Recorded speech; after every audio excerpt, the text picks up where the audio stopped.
put a smile on your face when you're moving from place to place. Good morning, good morning, morning, good morning, morning.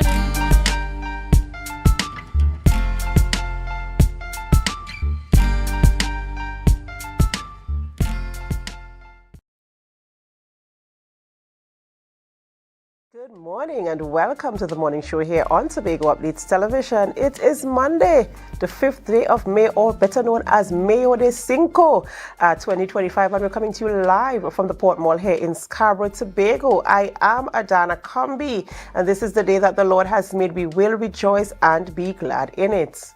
Good morning, and my name is Akinlabi Holder, and it is the start of a new work week. I hope that you got yourselves rested and refreshed over the weekend, and you're ready to tackle this week, and you're ready to be productive and be a productive contributing member of society, Adana. Akinlabi, that's a tall order, that's a tall order. I mean, it's only Monday morning, and yes, we must make our contributions, and, we right here at Tobago Updates Television, we have a lot to unpack. Yes.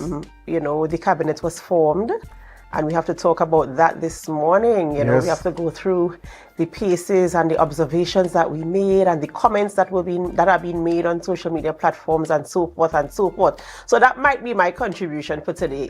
Anything else you might be asking for a little bit too much from me, let me just sink into the week a little bit more. But yes, of course, we have to be prepared to make our contributions in society and wherever we find ourselves, whether it is at school, at work, in our friendships, socially, wherever we are, we have to make that type of contribution where we can impact our immediate circle, people around us, and of course improve our lives as well. Start off the week strong. We started off strong this morning. All right, ladies and gentlemen, we do hope that you could stay with us this morning as we go through our conversations with you. But before we get into all of that, we head on over to the news in 90 seconds.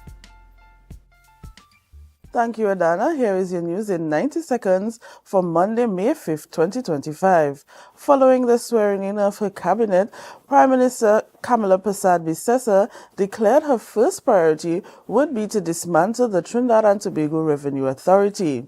The UNC, long opposed to the Trinidad and Tobago Revenue Authority, now plans to seek new revenue streams, with Finance Minister Devendranath Thakur assessing the treasury first. The government also aims to enact Stand Your Ground and Home Invasion laws.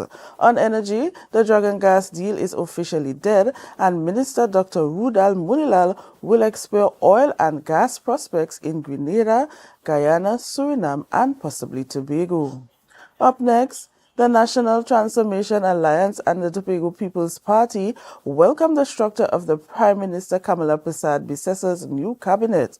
However, PNM MP Karim Marcel voiced concern over the removal of the dedicated Ministry of Youth Development, arguing that merging it with the Ministry of Sports sidelines youth-focused initiatives.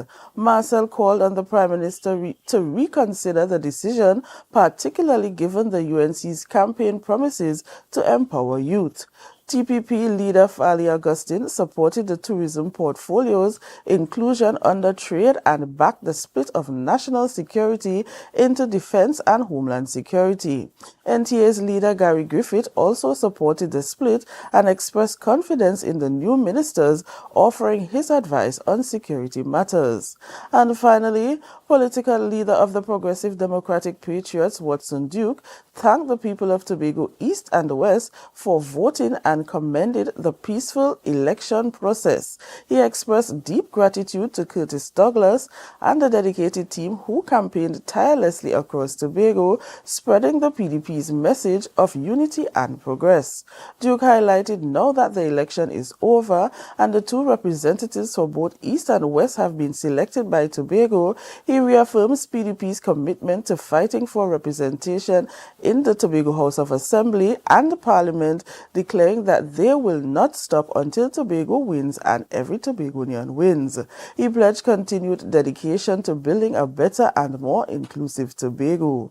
And that was your news in 90 seconds. Thank you, Biana, for our news there in 90 seconds. And yes, a weekend of activities. We saw the cabinet being sworn in over the weekend, and so we now have ministers who will be taking up various portfolios and operating in governance here in Trinidad and Tobago. And as you know, even in the news, we see there where some persons have their opinions in terms of some ministries being split, some being renamed, some being joined together. And as we are aware, in social spaces, people will always have their opinions. People will have their preferences, and people will, want to do things a certain type of way. But it is what it is. We are here, and of course, I want to get you guys' take on, the assignments and the ministries, and I want to get your take on that. Akinlabi? Well, there are a lot of new faces within the UNC cabinet, so I can't really judge on who is a good fit to what. I saw the names over the weekend and I was wondering, who is this person? A lot of new faces. I don't know their backgrounds. So I think Trinidad and Tobago is just waiting with bated breath to see how these persons will perform within their duties. And I think it fits us best to really give them a chance to prove themselves, maybe the first 6 months or so, and then perhaps we could make an assessment about whether certain persons fit certain ministries. And I totally agree because, as you rightfully said, some of the faces, while there are some faces that we know, like Minister Jillian John and some of the others, the majority of the slate, I would say, brand new faces I don't know, like you rightfully said, Akinlabi. But more so to that is, as you rightfully said, the fit in terms of the ministries they were assigned to. And if you notice, that period, I like the 6 months period that you've said that we should probably look to see how they operate and what the deliverables would be in that period. That would be a time for them to transition into the space, to make their assessments and then to make their plans and how are they going to move forward. I know some decisions were already made by the Prime Minister herself in terms of the news item Biana read there, removing the revenue board. And as they go into office, they will see where they are, which is what usually happens at the end of any election period. When you get into office for the first time, you make your assessment, you see what is happening, and you make your recommendations to move forward. In as much as there's so much said on the campaign trail, you wouldn't know what is really happening until you get into office. Akinlabi, something you also said in terms of seeing their strengths in those areas. Sometimes if you realize that you have strength somewhere else, that's where you see stuff like reshuffling of a cabinet or reshuffling. We saw that in the THA as well, and those things can happen once you get into office and you kind of have a system moving and going, so we're hoping to see what is going to happen there, what that is concerned. Biana, what are your thoughts in terms of the weekend's activities? Well, it was good to see that, they got sworn in. It's time for work now, and some of the faces are really pretty new to me, except for Mr. Roberts and Miss Jillian John, but the placements of where these MPs for ministries, I wouldn't really stress on that much, as you all said, give them an opportunity to prove themselves, so that's my take on it. All right, well, the thing starts. Accountability for me, I will keep saying accountability is very, very important. I feel I want to agree with Akinlabi and give them that 6 months period before I could see something actually happening. I don't expect them to go into office today and tomorrow and new policies implemented. So of course, the time frame. But at the end of that 6 month period, I kind of want to see some things happening, moving and shit. Even before that, but I just give them that grace of that 6 month period. Biana and Adana, one thing I want to mention is that a lot of Tobagonians raised some eyebrows at the fact that the 2 TPP members of parliament did not enter into the cabinet. And a lot of Tobagonians were expecting that they would have entered the cabinet. So that's a very interesting move on the part of the TPP. So we just have to see how that plays out, what their strategy is and how they plan to make the impact in the parliament outside of the cabinet? That is something that we kind of have to do a little bit more research on, because at the point in time, remember, TPP maintained that they are not in a coalition with the UNC. Yes. They maintained that, even after.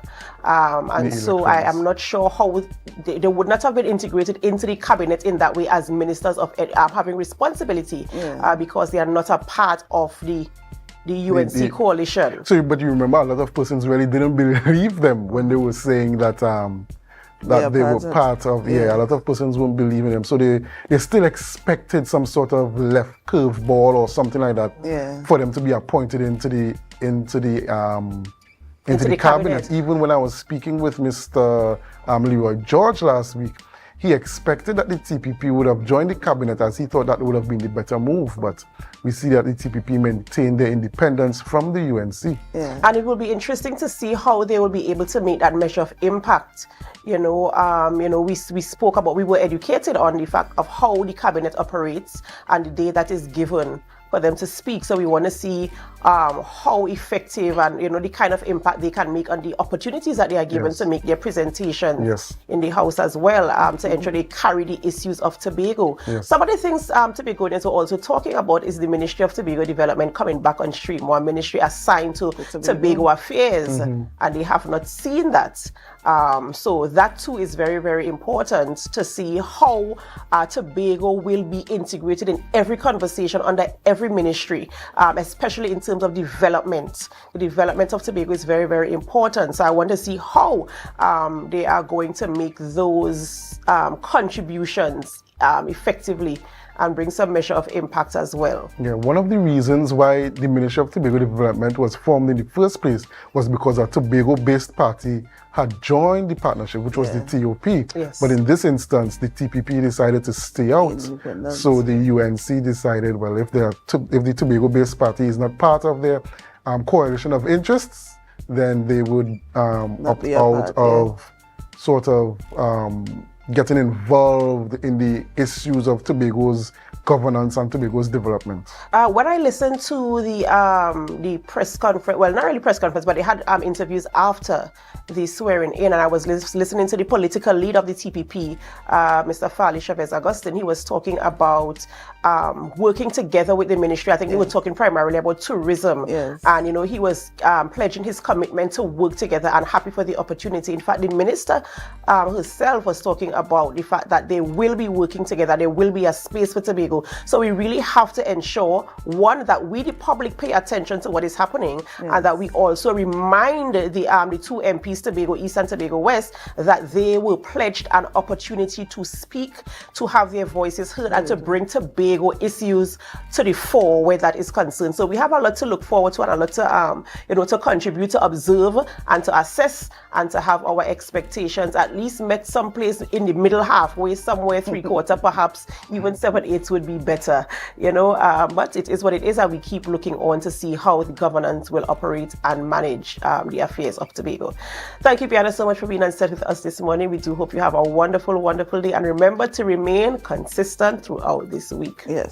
Ladies and gentlemen, it's that time of the morning where we celebrate with those who are celebrating. It's time for our birthday shout-outs. And of course, we here on Tobago Updates Television, we take pride. We actually love celebrating with you. Who doesn't like to celebrate? And so this morning we say happy birthday to Miss Kinder Benjamin. Kinder Benjamin is celebrating a birthday today, and we say happy, happy birthday to you today. We pray God's blessings upon your life, and we do hope that you have a wonderful and an amazing, amazing birthday today.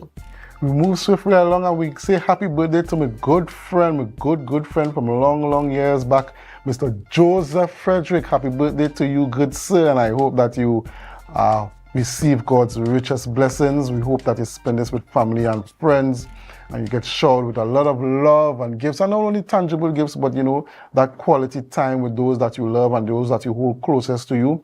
And we wish that you have a very fulfilling day and a fulfilling year filled with God's richest blessings. Yes. My classmate, class of 96, also says happy birthday to Joseph Frederick. Happy birthday to you, my boy. We do pray God's blessings upon your life, and we hope you have a wonderful birthday. And our final birthday celebrant this morning, the CEO himself, the man himself, Mr. Kern Cowan. He is celebrating a birthday today, and we say happy birthday to you. We do pray God's blessings upon your life, and we do hope that you have a wonderful, amazing birthday today. And we hope that, of course, on this Mayo de Cinco, all our celebrants, in fact, have a wonderful birthday. And we pray God's blessings upon your life. Remember, even if we don't have your photographs, even if we don't know what you're celebrating, we join in the celebration with you. Whether it is a wedding anniversary, whether it is a graduation, a promotion, you bought a new car, we join with you, we celebrate, we clap our hands to you, and we remind you to put God first, because He is the sole reason why there's even anything to celebrate. It's Monday morning, and you might be wondering what's in my cup. What's in my cup is sponsored by LCJ Delights, and this morning I'm drinking, some good old orange peel tea with ginger. Orange peel and ginger tea this morning, sponsored by LCJ Delights. You can find them at the Signal Hill Micro Enterprise Unit, there for your teas and all your breakfast material. Whether you like your pancakes, your waffles, or whatever you're having for breakfast, even porridge, they make that as well. And they also provide premium blend of mixed nuts, so check them out there at the Signal Hill Micro Enterprise Unit. Akilabi, who are we having conversations with this morning in studio? Well, first up, Adana, we have the TTPS, and we're going to have Ms. Mahalia Bacchus, inspector within the TTPS, and we're going to have Mr. Darren Henry, the Assistant Conservator of Forest, and they're going to be talking about giving us the TTPS updates and also speaking about the unlawful practices of the forest. Secondly, we're going to have Dr. Faith Brebner, who is the Deputy Political Leader of the Tobago People's Party, and she's going to be talking about the 2025 general elections, giving us a post-mortem, and that's going to be an extended interview. We're also going to be talking about the way forward for the TPP in the aftermath of the general elections. All right, so viewers, we do hope that you could stay with us while we have those conversations. Remember, you can be a part of our conversations by leaving your comments on our Facebook live stream or on our YouTube channel. We'd like to hear from you. We'd like to hear your opinions. We'd like to know your comments.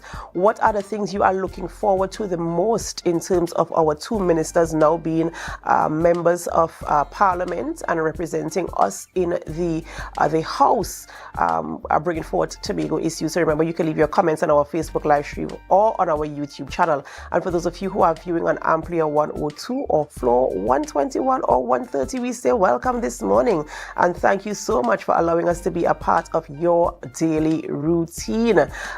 Even if you're viewing right here in Tobago, in Trinidad, the Caribbean region, the United States of America, wherever you are, we say thank you, thank you, thank you. And before we go to this break, we ask you to help us share the live, share the live, share the live. We'll be right back.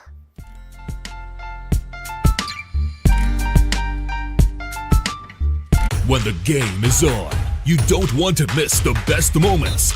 With AMPLIA TV, you can enjoy our ultimate sports package and watch your favorite games on the go. Stay connected and informed with sports news, scores, and stats with AMPLIA's fastest internet speeds. Up to 1 GB fiber internet, you can stream riveting football action, cricket, NBA games, and much more. With AMPLIA, it's game on. Visit amplia.co.tt or call 800-4663. AMPLIA. Do more, live more. Are you in a dispute with a registered investment service provider of the TTSEC? Or maybe you're the victim of an investment scam? You can lodge a complaint or submit an anonymous tip to the Trinidad and Tobago Securities and Exchange Commission. Download our Investor Protection app or go to ttsec.org.tt to access our complaint form or submit an anonymous tip. Write a clear summary of your complaint. Submit copies of supporting documents along with the originals for verification. Provide a copy of the feedback received from the entity regarding your complaint.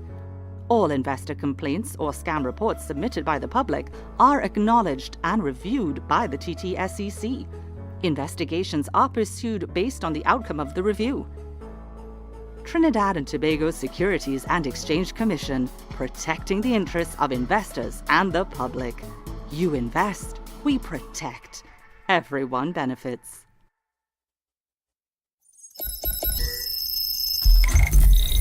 Welcome to Tobago Glass Supplies, where innovation meets excellence and service reign supreme. Well, I want a proper window for me house, yeah?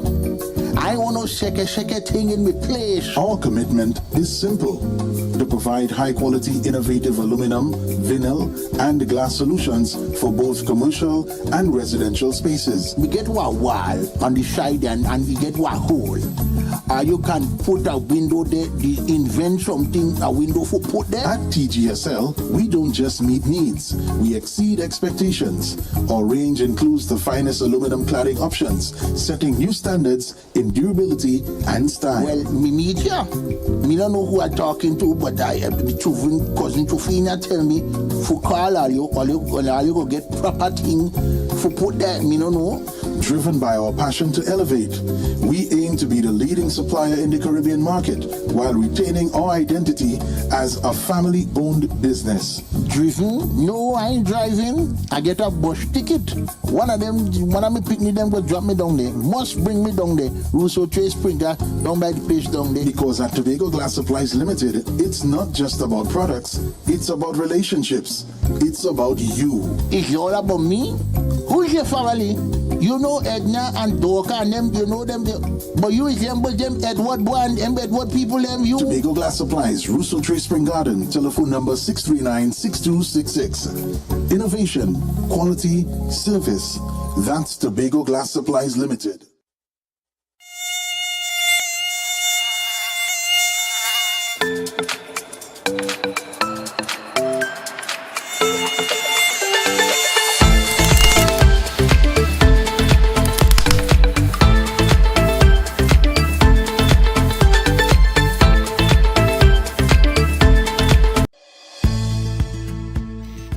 TNTech is pleased to advise that its Roxborough Service Center has reopened. Starting Monday, 10th March, customers can once more visit the Roxborough Administrative Building to pay TNTech bills, request new connections, and more. TNTech, powering the nation into the next generation.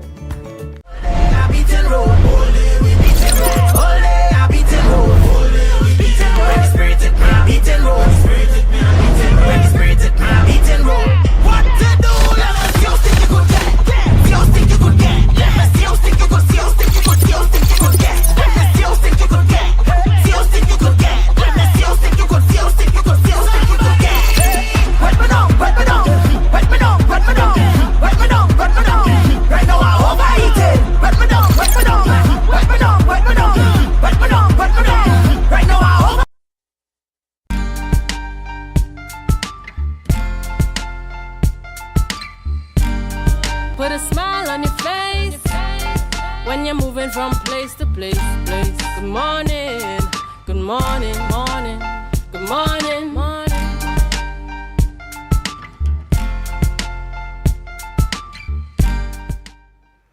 Welcome back to the morning show here on Tobago Updates Television, and thank you so much for staying with us.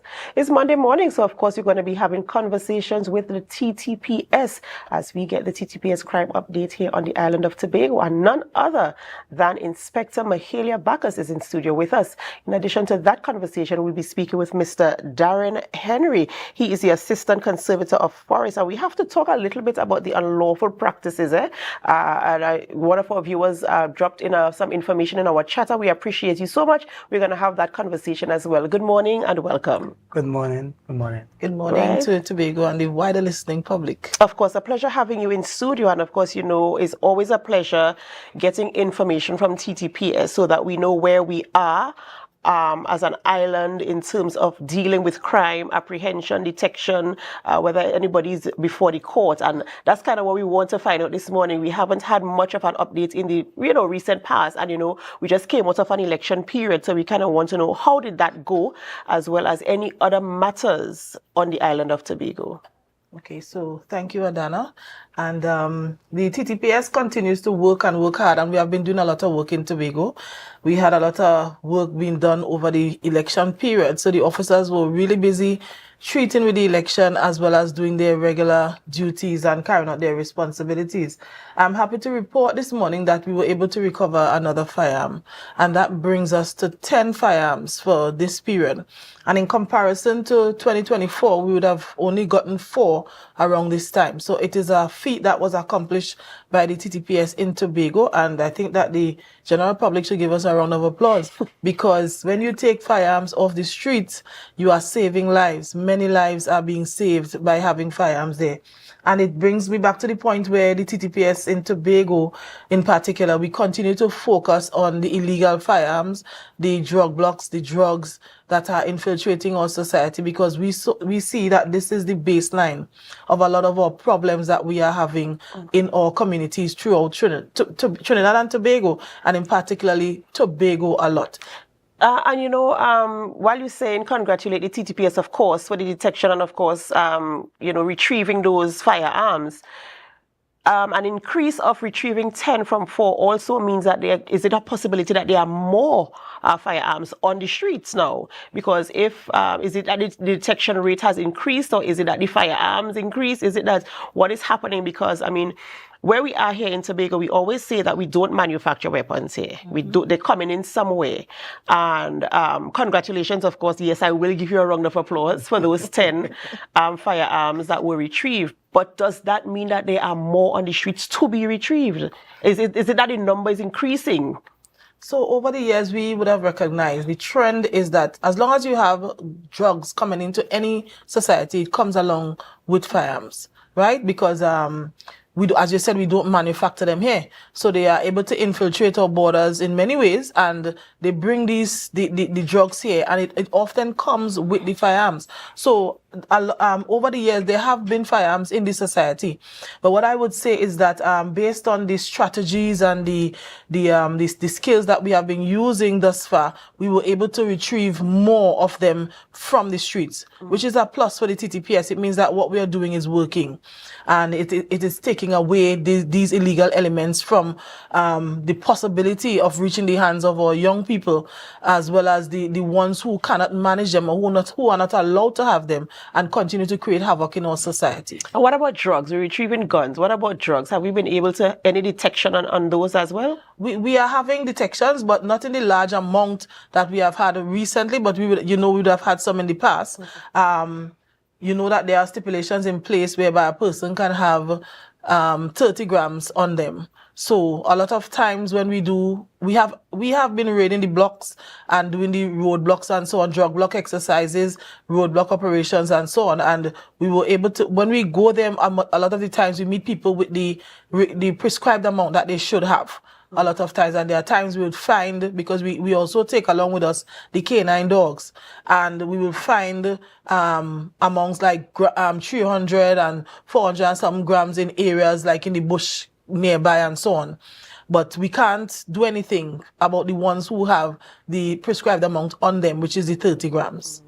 Okay, well, we continue. I hope the efforts continue. And in terms of collaboration with other agencies who are supposed to, one, patrol our borders, whether it's communities coming forward and bringing information, how has that been happening in terms of that relation to getting more information out there to detect and apprehend criminal activity? Well, thus far, we have been we are having a good working relationship with the members of the public. And I want to say this morning, thank you very much for all the persons who continue to work with the TTPS in terms of providing that type of information. It could only get better in terms of that relationship, building that trust element within us so that we could have a smoother flow of operations in treating with crime and the criminal elements outside there. And I'm also coming in with high praises for the Trinidad and Tobago Defence Force. Even though we aren't able to have capabilities on the waters and so forth, they are also providing that support for us on the ground.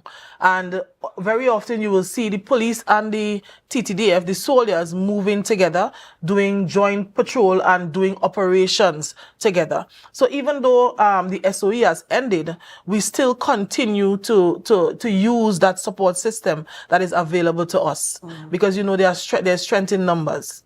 I agree. Talking about the SOE, can you any measurement in terms of arrests or any type of successes that were met around that time when the SOE was implemented to now, in terms of comparison to last year or a period before where there was not an SOE?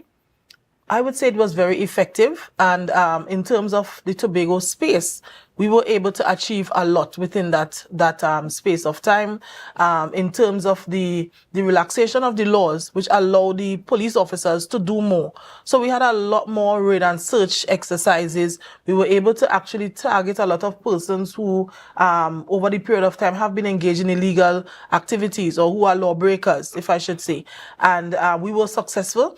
Even though at times you may not have tangible items like a gun or a drug or so forth, it was able to help. We were able to build that intelligence factor, which is very important to policing going forward. So it was very helpful to us here in the Tobago space, and I think we would have reaped a lot of benefits coming out of that. And I know you mentioned retrieving firearms. What about arrests? Do we have any additional arrests? Do we have persons who are supposed to be facing the courts in any current times now? Yes, we do. But presently, I know there are persons actually to be charged, because one of the things that is affecting us still, Adana, is the housebreakings and larceny within the Tobago space. We are having a lot of reports with persons having their homes broken into. And again, I would like to reach out to the general public.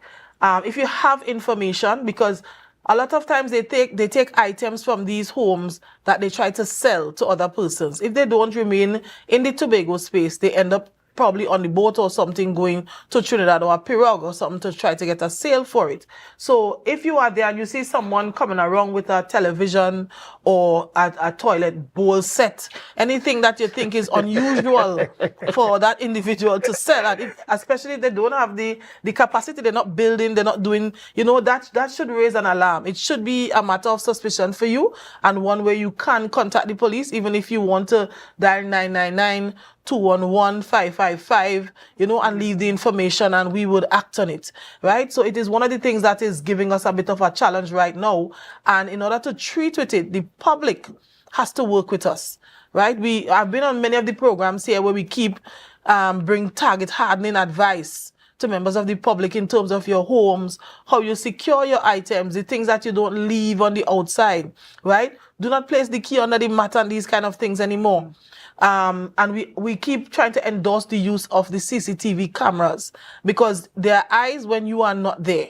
There are eyes that will assist the police as well with the investigation. If someone is able to actually infiltrate your home for whatever reason, it helps. So more lights, more locks, as we say, and more neighbors, right? We have to look out for each other. That's right. And of course, Mr. Henry, I don't want to leave you out of the conversation, I don't want to leave you out at all. And a very, very interesting topic as we're talking about the law here and abiding by the law, the unlawful practices of the forest. And as I mentioned to you off air, one of our viewers came in with some information to us, and I just want us to go through what are some of the practices that people are engaging in that are unlawful, and of course the seasons for these things and stuff like that. So right, and at this present time the hunting season is closed from the first day of March until the last day in September. Basically, the season is closed. So we have a practice of harvest and cantatas, or you call it missionary, fisherman, you name it, heritage. And culturally everybody think that they must get some form of meat outside the normal chicken, pork, goat. So they tend to poach, and poachers are people who don't obey the law. They capture animals in the closed season. The season is closed for a particular reason, for animals to rejuvenate, breed, and ensure that the population continues. And when you catch them out of their season, you're causing problems with the population. Some population may even crash. Tobago is a very small island. Presently, we would have had some reports. We gave permission for a couple guys to do some bird surveys down at St. Giles, and they found like it was like a graveyard. They're harvesting the birds, the seabirds. I know when I joined forestry, we used to have a mass booby. We know Tobago is a big birding place. We used to have mass booby. That mass booby is no longer on the island, maybe due to disturbance, maybe due to over-harvesting of the birds. So those pictures are actually what pictures found St. Giles, one of our bird sanctuaries. And it's fishermen, people with boats who are accessing the island during the day and probably during the night to harvest the birds for the for St. Peter's Day or Fisherman Fete, for harvest and those kind of things. Do you think that the public is adequately informed and educated about the importance of preserving the Well, there's always room for improvement. Yes, since I'm here, yes, we have done loads of educational program and we continue to educate the populace, but we cannot stop. But they just that some people, they don't care and they think that these birds, they think that wild meat cannot go extinct basically. On the southwest side, we barely seen a mature iguana because of pressure, hunting pressures that people are placing on the system. Is it perhaps people think, well, if I just take one, it wouldn't matter, one doesn't make a difference? I think they're just bent, some people just bent in their ways of doing what they want basically. And we are trying our best because my good friend Inspector Bacchus would indicate that people working together, and we have started this initiative to work closer with the TTPS. We have worked with them in terms of doing road searches, etc. And we are now looking to work with them and along with the Coast Guard to see how best we could abate the problems that we are having on the offshore bird island, because we are limited in staff, but we still try to do our best with the limited resources that we have. So we depend on the TTPS, and also the Coast Guard now to try and see how best we could treat with that issue down at St. Giles. So we call in on the people of Speyside, Charleville, Dallaford. Birding is a big thing in Tobago. In this small real estate, we have approximately 265 species of birds. So think about this. Trinidad is 16 times larger than Tobago. Trinidad have 410 species of birds. Tobago have 265. So in essence, we have more. Per kilometer, per square kilometer, Tobago is rich in terms of more diverse in bird species. And that is a big plus for us with this whole birding thing. And, people go with boats around the island to look for the boobies and the magnificent frigate birds, etc. Now that this challenge is happening, we need to really look at that, see how best we could abate it, and people need to think about the economics, not just rather than a one-off harvest or something. And I was just about to ask the impact on the economy in terms of it's an attraction for tourists. Of course. So, I think people really need to understand the dollars and cents of it and not just live in the moment. I want a piece of wild meat and I'm going to get it by any means necessary. Well, we intend to meet with our partners, which we have already done, and we'll have to develop some more educational programs for the entire Tobago, not just we target the children, target the schools, target the areas, and we can't stop. We just have to keep educating and educating and educating until we get the desired results. And what are some of the penalties that can be applied for persons breaking these laws? In the last few years, those fines have been amended. You have fines up to $100,000.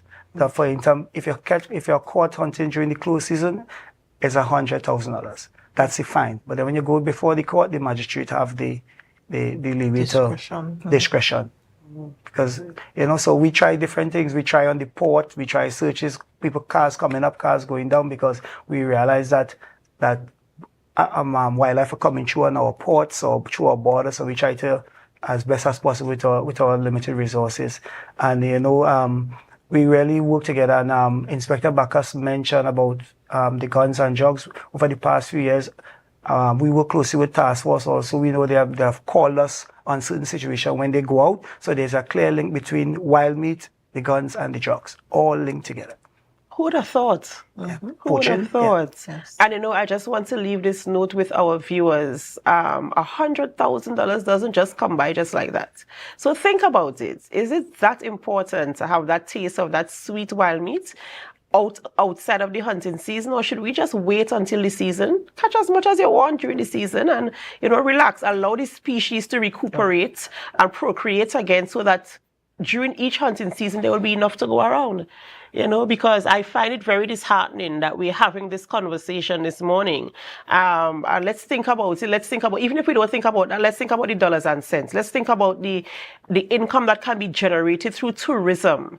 I don't think a lot of persons have thought about that aspect of it, So let us be a responsible community, and let us ensure that we abide by the laws. In closing, is there any additional information you'd like to share with our viewers this morning? I would just like to tell viewers, just obey the laws of the land, and now the hunting season is closed. Let's just obey the laws of the land and basically don't hunt, because if you're caught by the TTPS or forestry, you'll be definitely charged. So let's obey the laws of the land and think about your trend. Think about your trend. Your trend might want to see some where things going. Some people trend may not even know what an iguana is. We want that to happen. We want people to know what animals we have on the island, basically. That's right. That's right. So thank you guys so much for coming this morning and sharing that information with us. Ladies and gentlemen, we've been speaking with Inspector Mahalia Bacchus of the TTPS and Mr. Darren Henry, and he is the Assistant Conservator of Forest,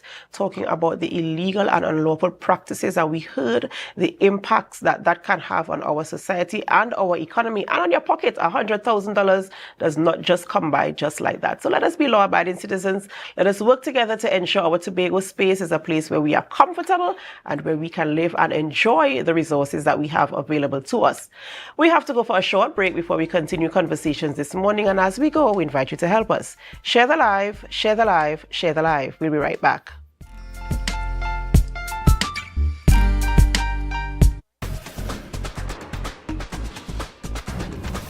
With Flow Business's new smart solutions, powered by super fast, reliable broadband, you'll feel like there are more versions of you working for you.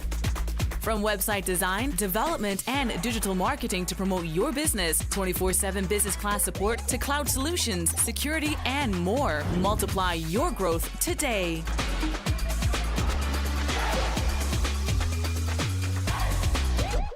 Quartz is well known as the Caribbean's largest retailer, providing consumers for generations with the very best products to enhance their homes. This year, we bring our expertise to businesses. Quartz Business Solutions will serve small, medium, and large companies with the very best products at the most competitive prices, backed by warranties and after-sales support. Hoteliers, office managers, restaurants, and so many more. Quartz Business Solutions, a brand of the Unicomer Group. Are you in a dispute with a registered investment service provider of the TTSEC? Or maybe you're the victim of an investment scam? You can lodge a complaint or submit an anonymous tip to the Trinidad and Tobago Securities and Exchange Commission.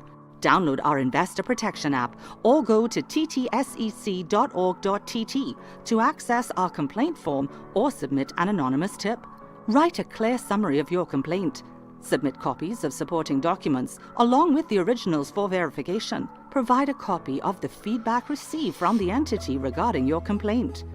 All investor complaints or scam reports submitted by the public are acknowledged and reviewed by the TTSEC. Investigations are pursued based on the outcome of the review. Trinidad and Tobago Securities and Exchange Commission, protecting the interests of investors and the public. You invest, we protect. Everyone benefits. Want to get better? Where to start? What kind of exercise to do? What to eat? How to get restful sleep? Need a doctor to search for root cause? Look no further. Come to Majuba Hill Lifestyle Center Foundation at a wellness center in Goodwood, or Food Hub in Darrow Springs, Scarborough, or doctor's office in Goodwood and Darrow Spring. Contact 49 Swift 4979 438.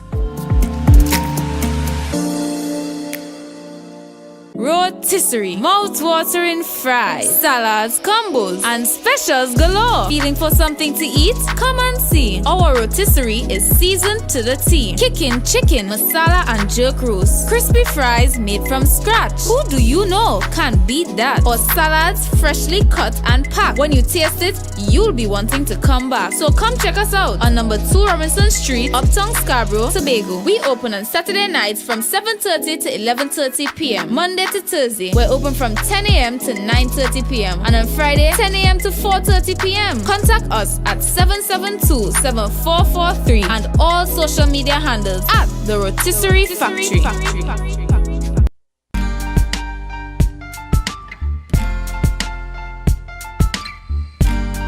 Put a smile on your face when you're moving from place to place. Good morning, good morning, morning. Good morning, morning.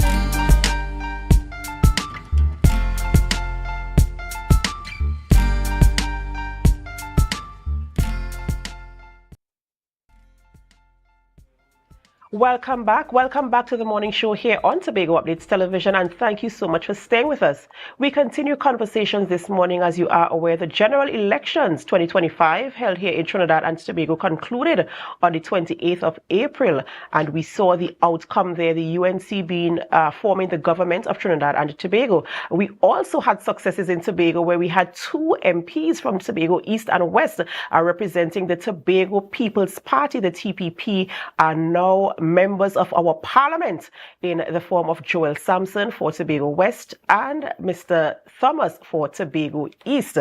Online with us this morning to have that conversation as to how we're going to transition and make things work for us here on the island of Tobago is the Deputy Political Leader of the Tobago People's Party, Dr. Faith Brebner. Good morning and welcome.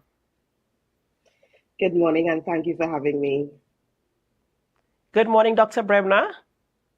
Good morning. Right. Are you hearing me? Yes, I'm hearing you now. Welcome this morning to the morning show here on Tobago Updates Television. Let us start off by saying congratulations to you and your party and the 2 representatives who are going to represent all of Tobago in the parliament as they bring forth the Tobago issues. And so, of course, again, congratulations to you guys. So we're in the parliament. Thank you. And let me just say, though, congratulations to Tobago, to the party, yes, but we took all 60,000 strong of us to get to this point. Thank you. That's right. And of course, as it is, we will be looking on to see how that relationship is going to work. We're going to be looking on to see the impact, because we have seen, history has shown that we have had struggles, challenges in terms of effectively representing Tobago in the House, and now not being a part of the cabinet. How do we make that measure of impact? And that's a very, very important and burning question for all of Tobago. In fact, I know Akinlabi is excited to ask you a few questions where that is concerned. But an overview in terms of what is the plan in terms of ensuring those 2 seats, though not a part of the cabinet, how are they going to make the measure of impact that we are hoping to make to ensure that the voice of Tobago, the 60,000 of us that you took with you, how are you going to ensure that our voices are heard? So that is a very good question, but I think people were not paying very close attention to what we were saying in the parliament. So there was what we were saying on the campaign trail. So let me clear up a couple of things. One, yes, the political leader, and we've always said during the campaigning that our aim is to have 2 members of parliament, 2 MPs who will solely represent the people of Tobago in the Parliament of Trinidad and Tobago. And that is what we were sending them down to do. As a matter of fact, I think you will remember the political leader on one of the nights saying, fine China is what we put in cabinets. We don't want them to go into any cabinet. We want them to go down and be members of parliament who represent us in the parliament. How does that happen? That happens 2 ways. And that happens with us, meaning the entire political organization led by the political leader, negotiating in the background with the MPs and so forth, with whomever is the government there. And then when we negotiate, because that is how parliaments work, that is how parliaments work throughout the world. When we negotiate, we are then able to lend our political voice in terms of our votes inside of the parliament by voting for or against certain pieces of legislation as we see fit, as we see them representing Tobago or influencing Tobago well, positively or negatively. Let me clear up another point. I think people are confused by the concept of forming the government versus being a part of the cabinet.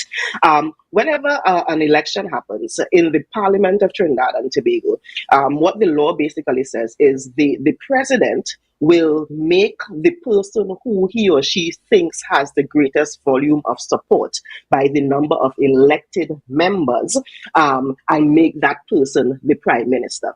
So when we were talking about ensuring that we put those 2 seats to help form the government, depending on which of the political parties in Trinidad were willing to provide to Tobago, to the Tobago House of Assembly, the kinds of resources that we thought fit for the Tobago people to develop.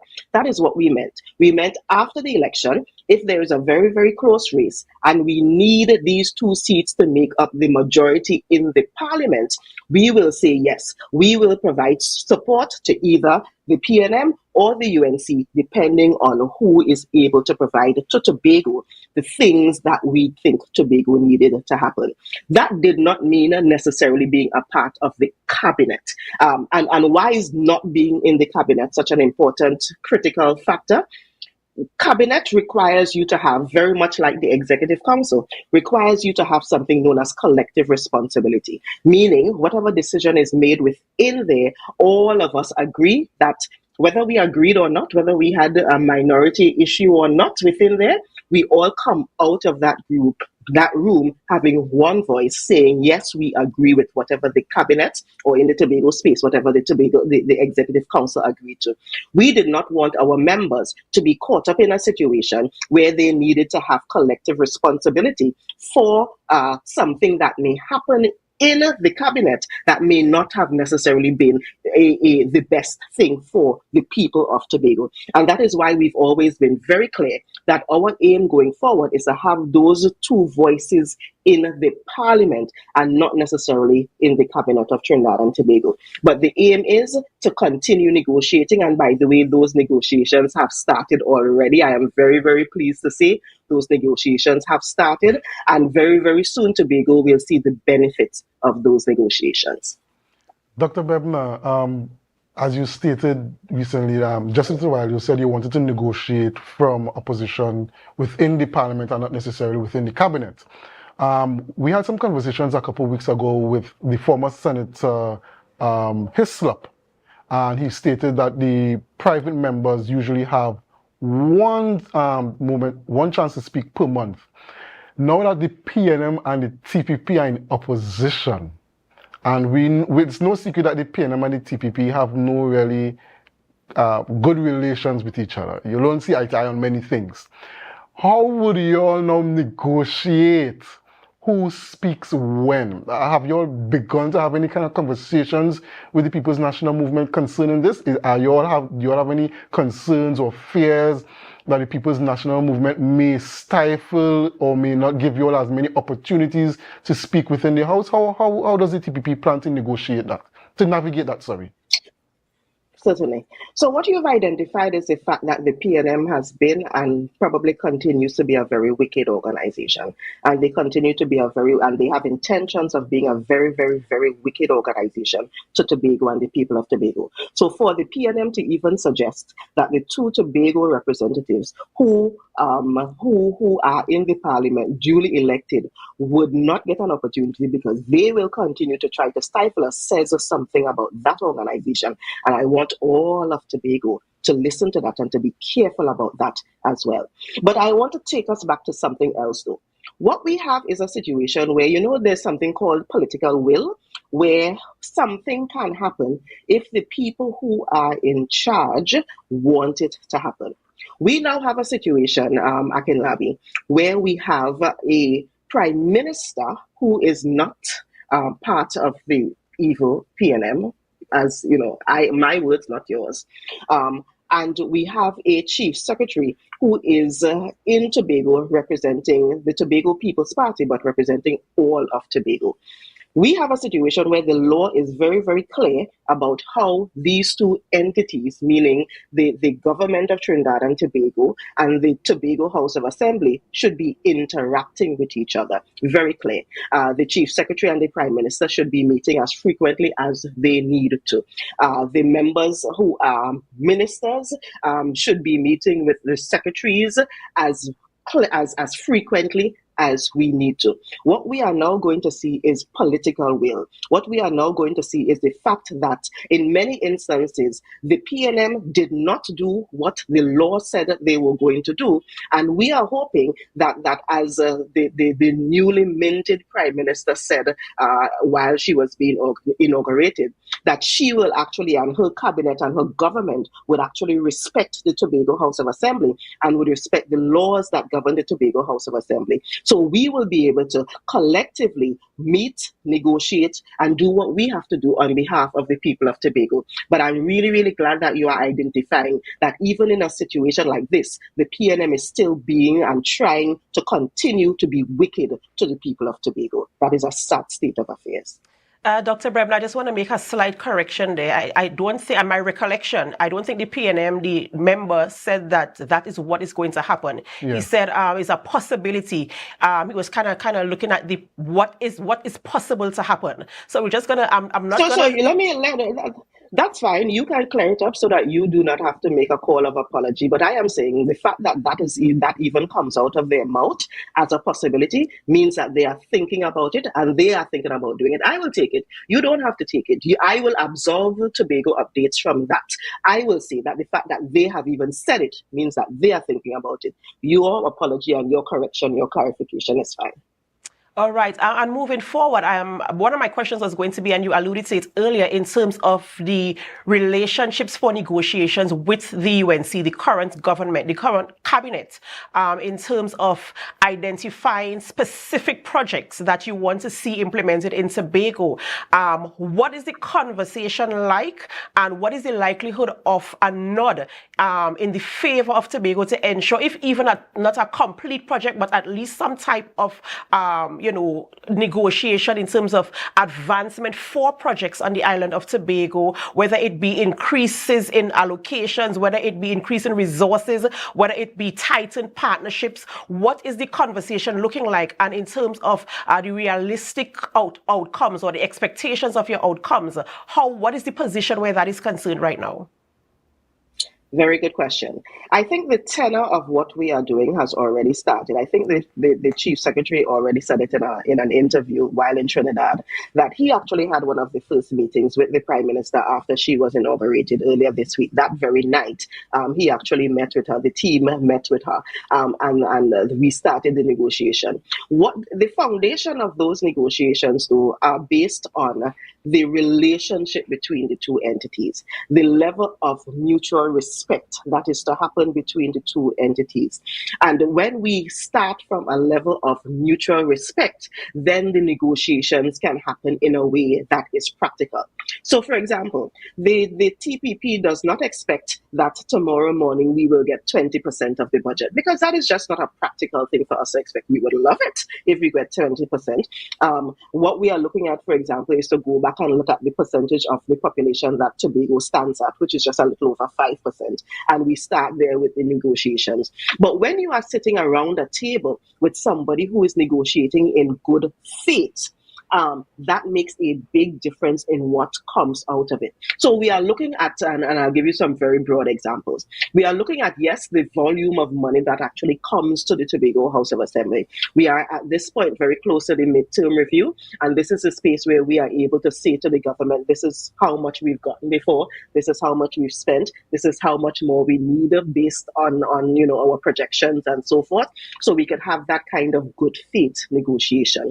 We also need to look at what the law actually says should be happening. There are many things that the Tobago House of Assembly should be responsible for that some PNM government in the past gave it back to central government. So we are going back and looking back at areas like town and country planning, for example, and so forth, to say, well, okay, these things are really supposed to be done in Tobago for Tobagonians. Let us see how we can bring them back so that people on the island can do them well. One of the first things that the Prime Minister spoke about was the repealing of that act that refers to how we collect taxes and so forth. What most people don't know is that the way that act was written had actually completely eliminated the Tobago House of Assembly. It's like they forgot that there were even people in Tobago who were responsible for tax collection and so forth. So with that being repealed, we can then go back to the drawing board to say, well, what is a better way for that to happen on the island?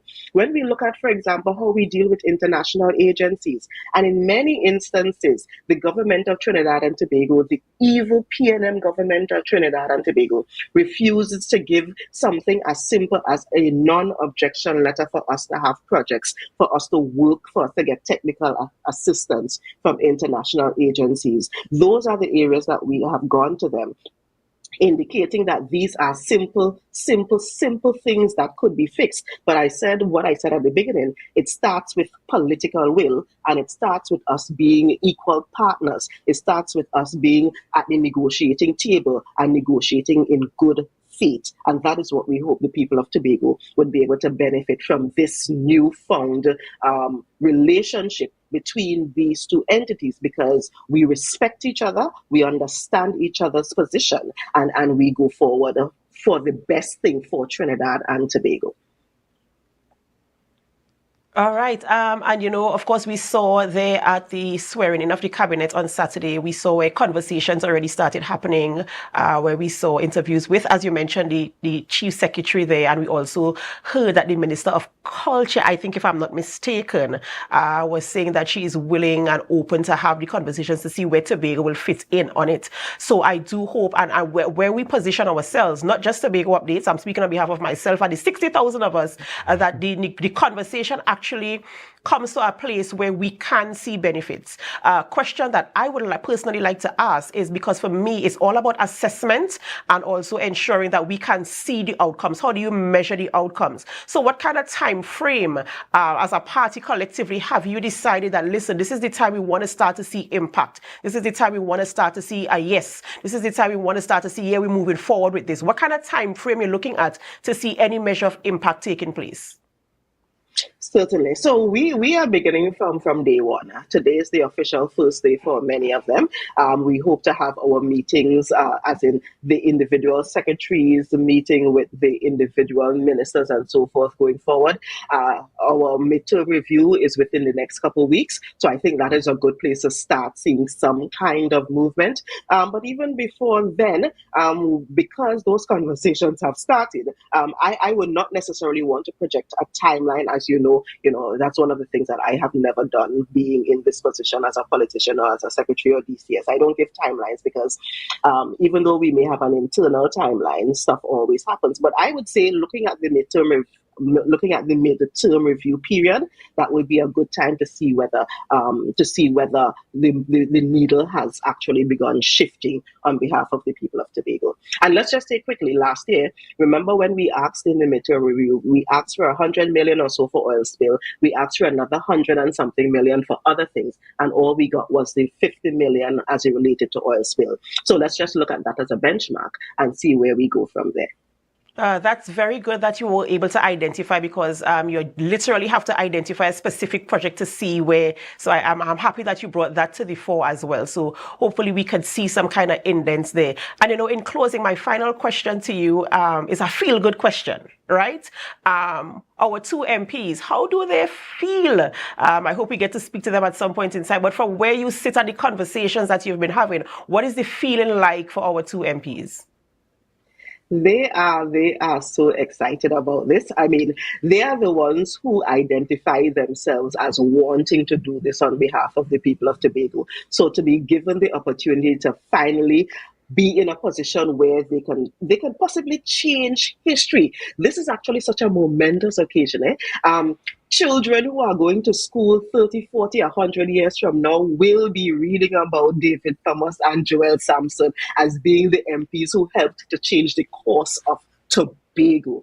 And I think that is such an exciting place. I am personally really, really excited for them. I am so happy on their behalf, but I am happier because Tobago collectively now has a chance, and I think we should not waste that at all. I am genuinely happy for them. Absolutely, and again, our congratulations are extended, and we too, we have to root and rally, because we want to ensure that we reap the benefits of the labor that has been put in for all of us here for generations to come. So we sit with you, and we do hope that the representation is taken seriously and that we can see the measure of impact we are hoping for.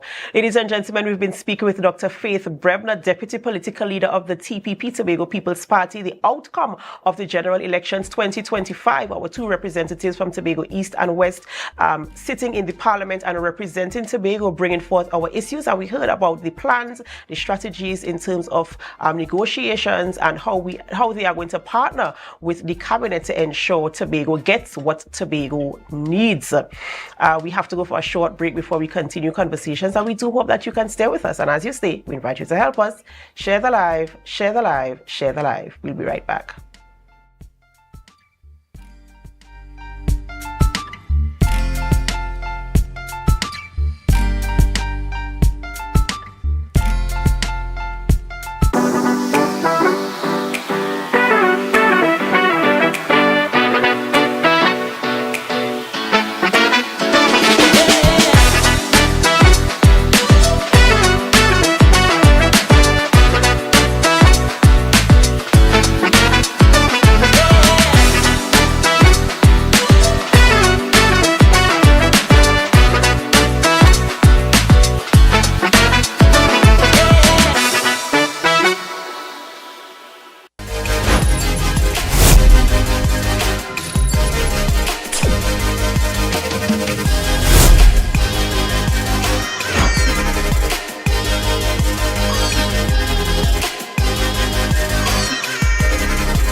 Welcome to Tobago Glass Supplies, where innovation meets excellence and service reigns supreme. Well, I want a proper window for me house, yeah? I want no shake thing in my place. Our commitment is simple: to provide high-quality, innovative aluminum, vinyl, and glass solutions for both commercial and residential spaces. We get one wall on the side and we get one hole. You can put a window there, invent something, a window for put there. At TGSL, we don't just meet needs, we exceed expectations. Our range includes the finest aluminum cladding options, setting new standards in durability and style. Well, me meet ya. Me don't know who I'm talking to, but I have to be cousin Tofina tell me for call all you go get proper thing for put there. Me don't know. Driven by our passion to elevate, we aim to be the leading supplier in the Caribbean market while retaining our identity as a family-owned business. Driven? No, I ain't driving. I get a bus ticket. One of me pick me them will drop me down there. Must bring me down there. Russo Trace Printer down by the place down there. Because at Tobago Glass Supplies Limited, it's not just about products, it's about relationships. It's about you. It's all about me? Who's your family? You know Edna and Dorka and them, you know them, but you resemble them Edward boy and Edward people them, you. Tobago Glass Supplies, Russo Trace Spring Garden, telephone number 639-6266. Innovation, quality, service. That's Tobago Glass Supplies Limited. So guys, there are some new developments in housing in Tobago. So it's goat racing time. This is 116, the show that keeps you in the know with all things Tobago House of Assembly. Each week, 116 delivers a fun and engaging overview of the latest developments, achievements, activities, and events of our dynamic assembly. So join me. Let's dive into the Tobago House of Assembly's Week in Review right here on 116.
moving from place to place. Good morning, good morning, morning, good morning, morning.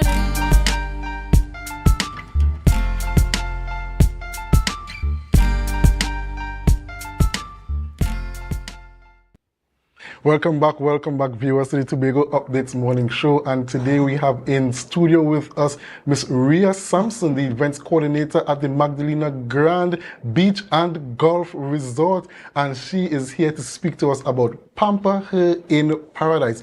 Good morning and welcome, Miss Sampson. Good morning, everybody. Good morning, viewers. Thank you for having me.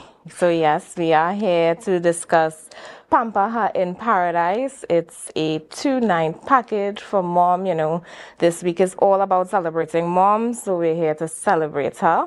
So we're doing a 2-night package in collaboration with our spa, the Face and Body Clinic. We are having brunch included, so we will talk about that, and breakfast is included for the 2 nights. So you can either do it from the Friday to the Sunday or the Saturday to the Monday, depending on what travel plans you have. And you will also, mom that is, would be able to choose from a massage or a Cleopatra pedicure. No, Miss Sampson, I really like my belly. As you say, brunch, I get very interested. I know. Tell us what this brunch is about, what the menu is like. I can't wait to eat. So we are doing brunch from 12:30 till 3 p.m. on Mother's Day, the 11th of May. So you're going to have a very extensive buffet of both breakfast items and lunch items. You know, Sunday, everybody wants their Sunday brunch. They want their food. So we have an extensive menu. So you'll have your pancakes, your omelette station, your French toast. I heard somebody likes French toast. So you'll have your French toast. That is the thing to eat. You'll have your French toast. You'll have your, of course, you know, sweet treats. And of course, we'll have a carving station along with Sunday lunch itself. So you can come on down. It's $371.25 per person. And we will have some special giveaways there. I would suggest persons book as soon as possible. It is by reservations only. So book fast because spaces are going. And I just saw the menu there, and the menu is wow. Yes. I have to say that the menu is very. You wasn't lying when you see the menu is very extensive. It is. A little insight. We have new chef, so he is going grand for us. We will bring him shortly and introduce him. But we have a very big menu for Mother's Day. And concerning the package, you said the entire package is how much? The entire package is $3,100 for 2 persons in the room. I won't say husband and wife, but you know, if you want to bring mom, you can bring mom, you could bring grandmom, you could send the 2 of them. It's all depending on who wants to come. Okay. And the spa, what kind of services persons can expect from the spa? So the Face and Body Clinic, you can do other services. You can do a body massage, a scrub, facial. If you want to get your hair done, your nails done, your toes done. It's just a relax, I must say. The spa really gives you that relaxing feel. You know, we always going every day. So if you want to just come and relax, please check out the Face and Body Clinic. And apart from the spa, the brunch, and the beautiful hotel stay, is there anything else Magdalena is offering to persons who buy the package? Of course, we have activities as always going on. We'll have complimentary shuttles to Pigeon Point if anybody wants to go. Even if you just want to lounge around by the poolside, we have the 3 pools open. We will have activities by the poolside, and as well during brunch, we will have a few giveaways. Okay, all right. Things sound very tempting to know. I hope I have something like this for Father's Day. Well, you know, they always say we overdo for mothers, but we don't do for the fathers. But this year, we have some plans for the fathers. So we are planning a nice package, and I will come back and share all the details so those fathers could come out. Don't forget to follow the Facebook page, the Instagram page. You will see all the information. All right, so you could just leave one last message, one last pitch for the persons about What's the name of it again? Pamper Her in Paradise. So come on down, people. For brunch, we'll have on Sunday, the 11th of May. You can come on down from 12:30 to 3 p.m. And also don't forget to book your package to Pamper Mom in Paradise. All right, ladies and gentlemen, you heard it from Miss Rena Thompson. Pamper Her in Paradise is on this weekend, Mother's Day weekend. And we want to thank her for coming in. Ladies and gentlemen, that's all we have for today in the Tobago Updates morning show. But our programming does not stop there. We have GMT up next with Miss Chanel Felix. She is back. Chanel Felix is back, and she has a number of things to discuss with you all. So do us a favor. Share the live, share the live, share the live. We'll see you tomorrow.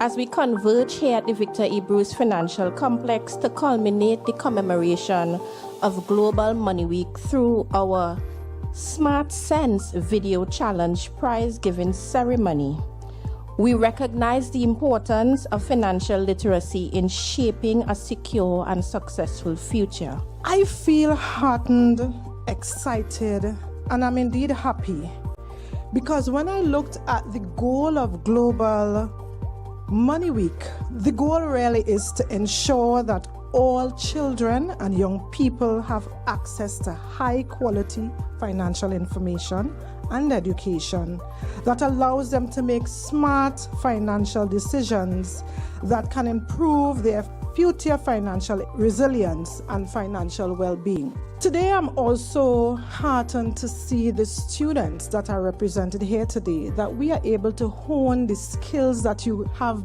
embedded inside of you. And from what I've heard, I'm indeed proud.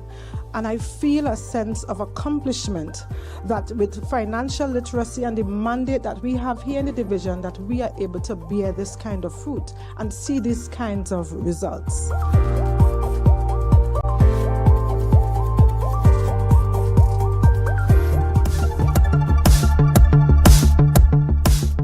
That was a production of the Department of Information, Office of the Chief Secretary, Tobago House of Assembly.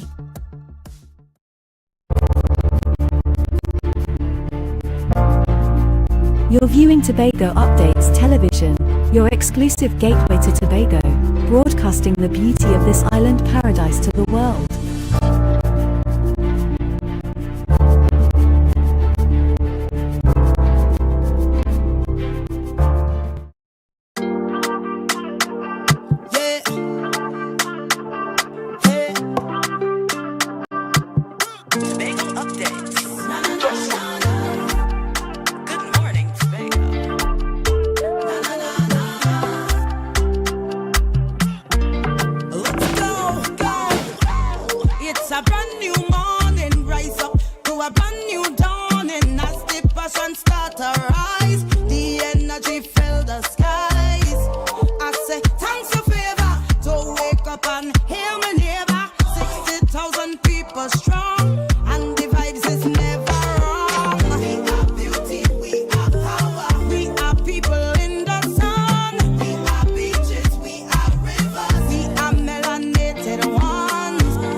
Welcome back to Good Morning Tobago right here on Tobago updates. Guys, you know I am your host, Chanel Felix, and whenever you see me sitting here, it's because we're about to have those conversations that you want to have while I ask those questions that you want asked. But it would not be gracious of me to come back and not say welcome back to me. Now, you guys have not seen me for, let's say, the entire month of April, and since then I have celebrated my 30th birthday. I've traveled, I've had a good time while sitting back and watching the whole political scene unfold here in Trinidad and Tobago. Now, I want to say a special thank you to all of my co-hosts and colleagues here at Tobago Updates that did an excellent job at filling in while I was not here. And I want to say a special thank you to Miss Candice Jackson and all the other persons like Miss Adana Combi, and everyone else who made sure to sit in and do an excellent job. So this morning we will proceed by starting with our news in 90 seconds.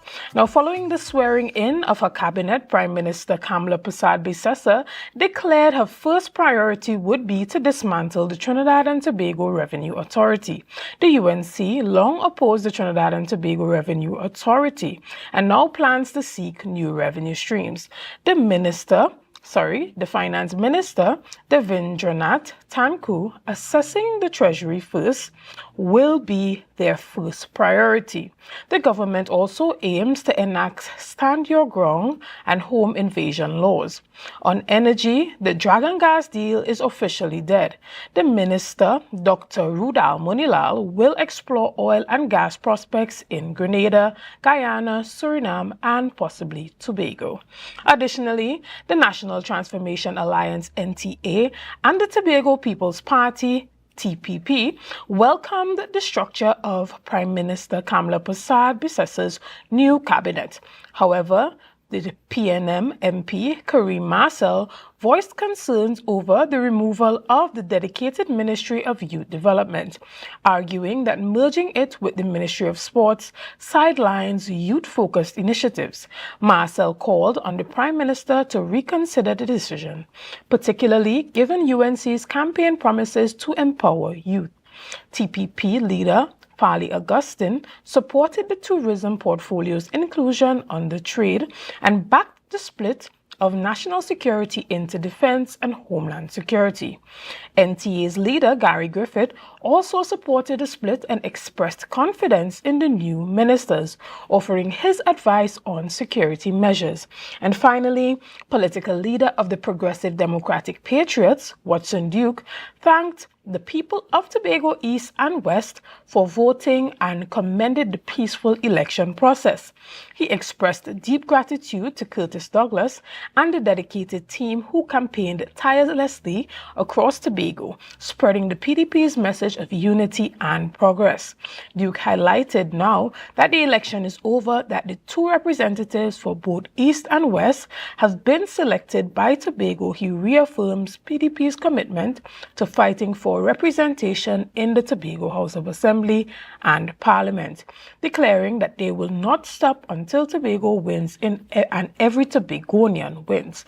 He pledged continued dedication to building a better and more inclusive Tobago. And that was our news in 90 seconds. Now, this morning, we are talking a bit about what's happening on the NGO front. This morning, we are chatting with Maria Santana, CEO of Yoshabel here in Tobago. Good morning and welcome. Good morning, my dear. Good morning. Now, it's a pleasure to have you here with us. You have been doing a lot of work as it pertains to charity with your foundation that supports children and young adults with disabilities, or as you say, that are differently abled. Right. So tell us a bit about some of the work that you have been doing. Okay. The Yoshabel Foundation has been in Tobago since 2016. We do a lot of charitable events and ask a lot of different companies to partner with us to see how we can help people in Tobago. We have done given wheelchairs out. We have helped with medical care for disabled people, children. We have the last thing that will tell you that we did. This child somewhere in Banaka died.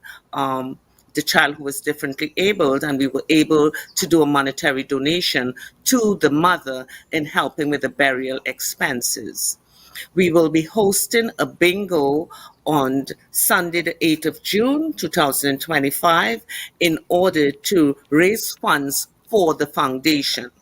I'm here this morning. Actually, I got in here to one of the people that is going to be donating to the foundation is the fashion show that you all will be having in Tobago soon, which is Fashion Code 7, which is going to be hosting a gala event at the Magdalena. I am urging, challenging my friends, family, and the people of Tobago to participate, contribute, and attend this gala event. It's a red carpet event. We have stunning models from TNT. The fashion coder promises an exceptional experience. There would be many giveaways at that function. All the women who attends that function is going to receive a swag bag, a lot of beautiful door prizes. So I'm encouraging and challenging all my friends and family and the people of Tobago to join with me in making this event, Fashion Code 7, a successful event in Tobago. Excellent. And I know that Tobagonians do enjoy a lovely fashion show. I can tell you myself, we really do. But you are saying that the proceeds from this event would also go towards being donated towards Yosha Bell's Foundation. Tell us some other ways that Tobagonians or anyone watching this morning, as a matter of fact, can contribute to the Yosha Bell's Foundation. Yes, you can contribute to the Yosha Bells Foundation. I have some names and numbers that I can give out at this time. The foundation is located at ZJ's Guest House in Tobago in Barnacard. I am Maria Santana. I don't actually live on the island full time. I have 3 homes. I live in Tobago, I have a home in Trinidad, and I live in the US. I advocate for the foundation all the time. I try to host whether meetings are virtual or in person at least once a month. You can contact me at 410-262-2469, and that's my WhatsApp number. The people in Tobago is Mr. Trim, who is on the board of directors. He is a retired warrant officer, and he works as PRO. Mr. Trim can be contacted at 684-3655. We have also Mistress Morton, who is the vice president of the foundation. She lives in Tobago. She's also a retired inspector, and she now works with differently abled children since she has received a degree in social work. So Miss Morton also works with us, and you can contact Miss Morton at 689-9300. Another person we have on the board there is Miss Janet Peters, and she's also the CEO of the Peters Foundation. So we have a board of about 10 members, and you can contact us. There are flyers all over Tobago, bringing awareness of the differently abled community in Tobago is very, very important to me. Having charitable events in Tobago with community like the bingo that we are having, bringing the community together, also brings great awareness. And I'm so proud of this fashion show that chose Yosha Bell Foundation to give back to. That's also another way of bringing awareness of the differently abled community in Tobago. Excellent. Well, we want to thank you so much, Mrs. Santana. So just before you leave, remind us of the date for that bingo and remind us of the date for Tobago Fashion Coda. Okay, the date of the Fashion Coda is May 31st, and it's going to be held at the Magdalena. I challenge all Tobagonians, please come out. If you think you want to support the differently abled community, come out and support this event. It is a wonderful event where we have so many different things that it that they are offering, the best in local talent, a multi-day artisan market. Just imagine, I come to Tobago and attend these events, and when I go to events in the US and I showcase my clothing and my jewelry, they ask me, where do you get these things from? And I am proud to say that I got them from Tobago. So at that fashion show, we have stunning models from TNT. We have Quinn's Essential Fashion Show. It's premium, all inclusive. Just imagine you're getting to walk a red carpet and feel like a queen for one day. Come out and support this event because they are giving back to Tobago, giving back to the community that is differently abled. We are asking for your support. The bingo itself is going to be Sunday, the 8th of June, 2025. The tickets are $100. You get 2 cards. This is going to be hosted at the Canaan Barnacard Community Center. I am asking for the support of all of Tobago. Come out. I have lovely prizes, lovely prizes. People has given and given with a generous heart. The proceeds all go to the foundation. Remember, we are non-profit. So at Christmas time, that's where we shine. And the children and young adults of the differently abled community can leave with a broad smile on their face. Everything is paid for. They leave with a big bag of personal care products, from the sheets to the towels to the toiletries, and they all are very happy. That's where we do our biggest giveaway for Christmas time. Excellent. Well, again, we want to thank you so much, and we wish you all the best and all the success with your events. And again, we're encouraging Tobagonians and all persons that will be on the island during this time, whether it be for the bingo or Tobago Fashion Quota, to participate and do your part in contributing towards helping the differently able children. Again, we want to thank you. We're going to take a quick break right here, and we'll be back with much more conversations right after this. See you soon. Thank you.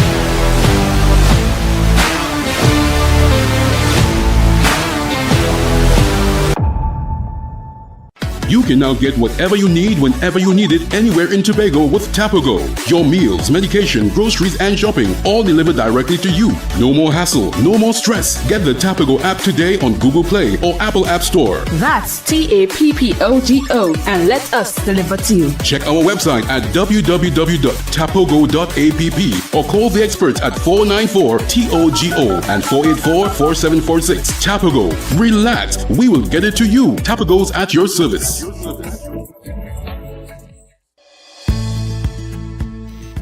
TNTech is pleased to advise that its Roxborough Service Center has reopened.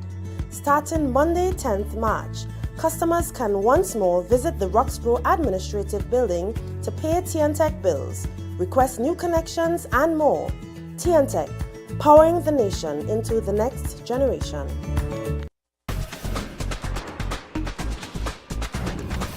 With Flow Business's new smart solutions, powered by super fast, reliable broadband, you'll feel like there are more versions of you working for you. From website design, development, and digital marketing to promote your business, 24/7 business class support to cloud solutions, security, and more. Multiply your growth today.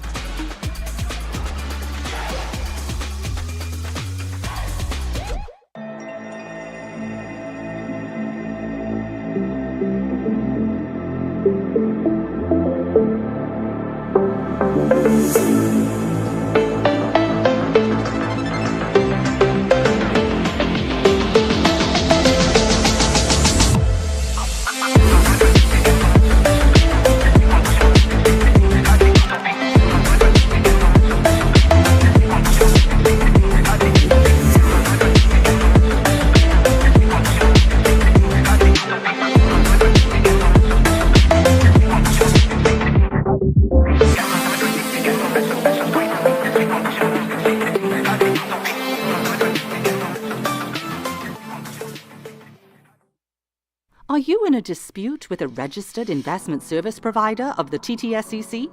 Or maybe you're the victim of an investment scam. You can lodge a complaint or submit an anonymous tip to the Trinidad and Tobago Securities and Exchange Commission. Download our Investor Protection app or go to ttsec.org.tt to access our complaint form or submit an anonymous tip. Write a clear summary of your complaint. Submit copies of supporting documents along with the originals for verification. Provide a copy of the feedback received from the entity regarding your complaint. All investor complaints or scam reports submitted by the public are acknowledged and reviewed by the TTSEC. Investigations are pursued based on the outcome of the review. Trinidad and Tobago Securities and Exchange Commission, protecting the interests of investors and the public. You invest, we protect. Everyone benefits.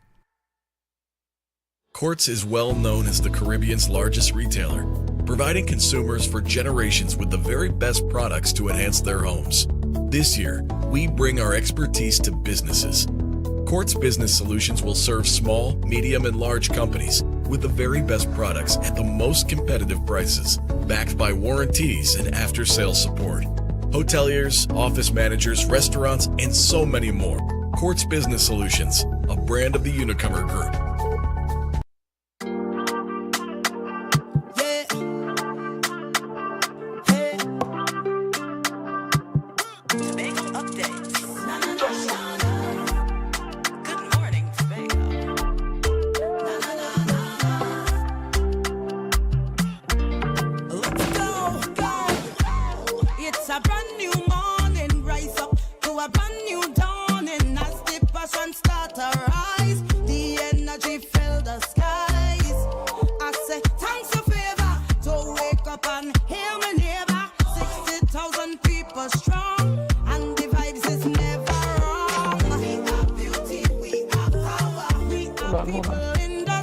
Good morning, and welcome back to Good Morning Tobago right here on Tobago Updates.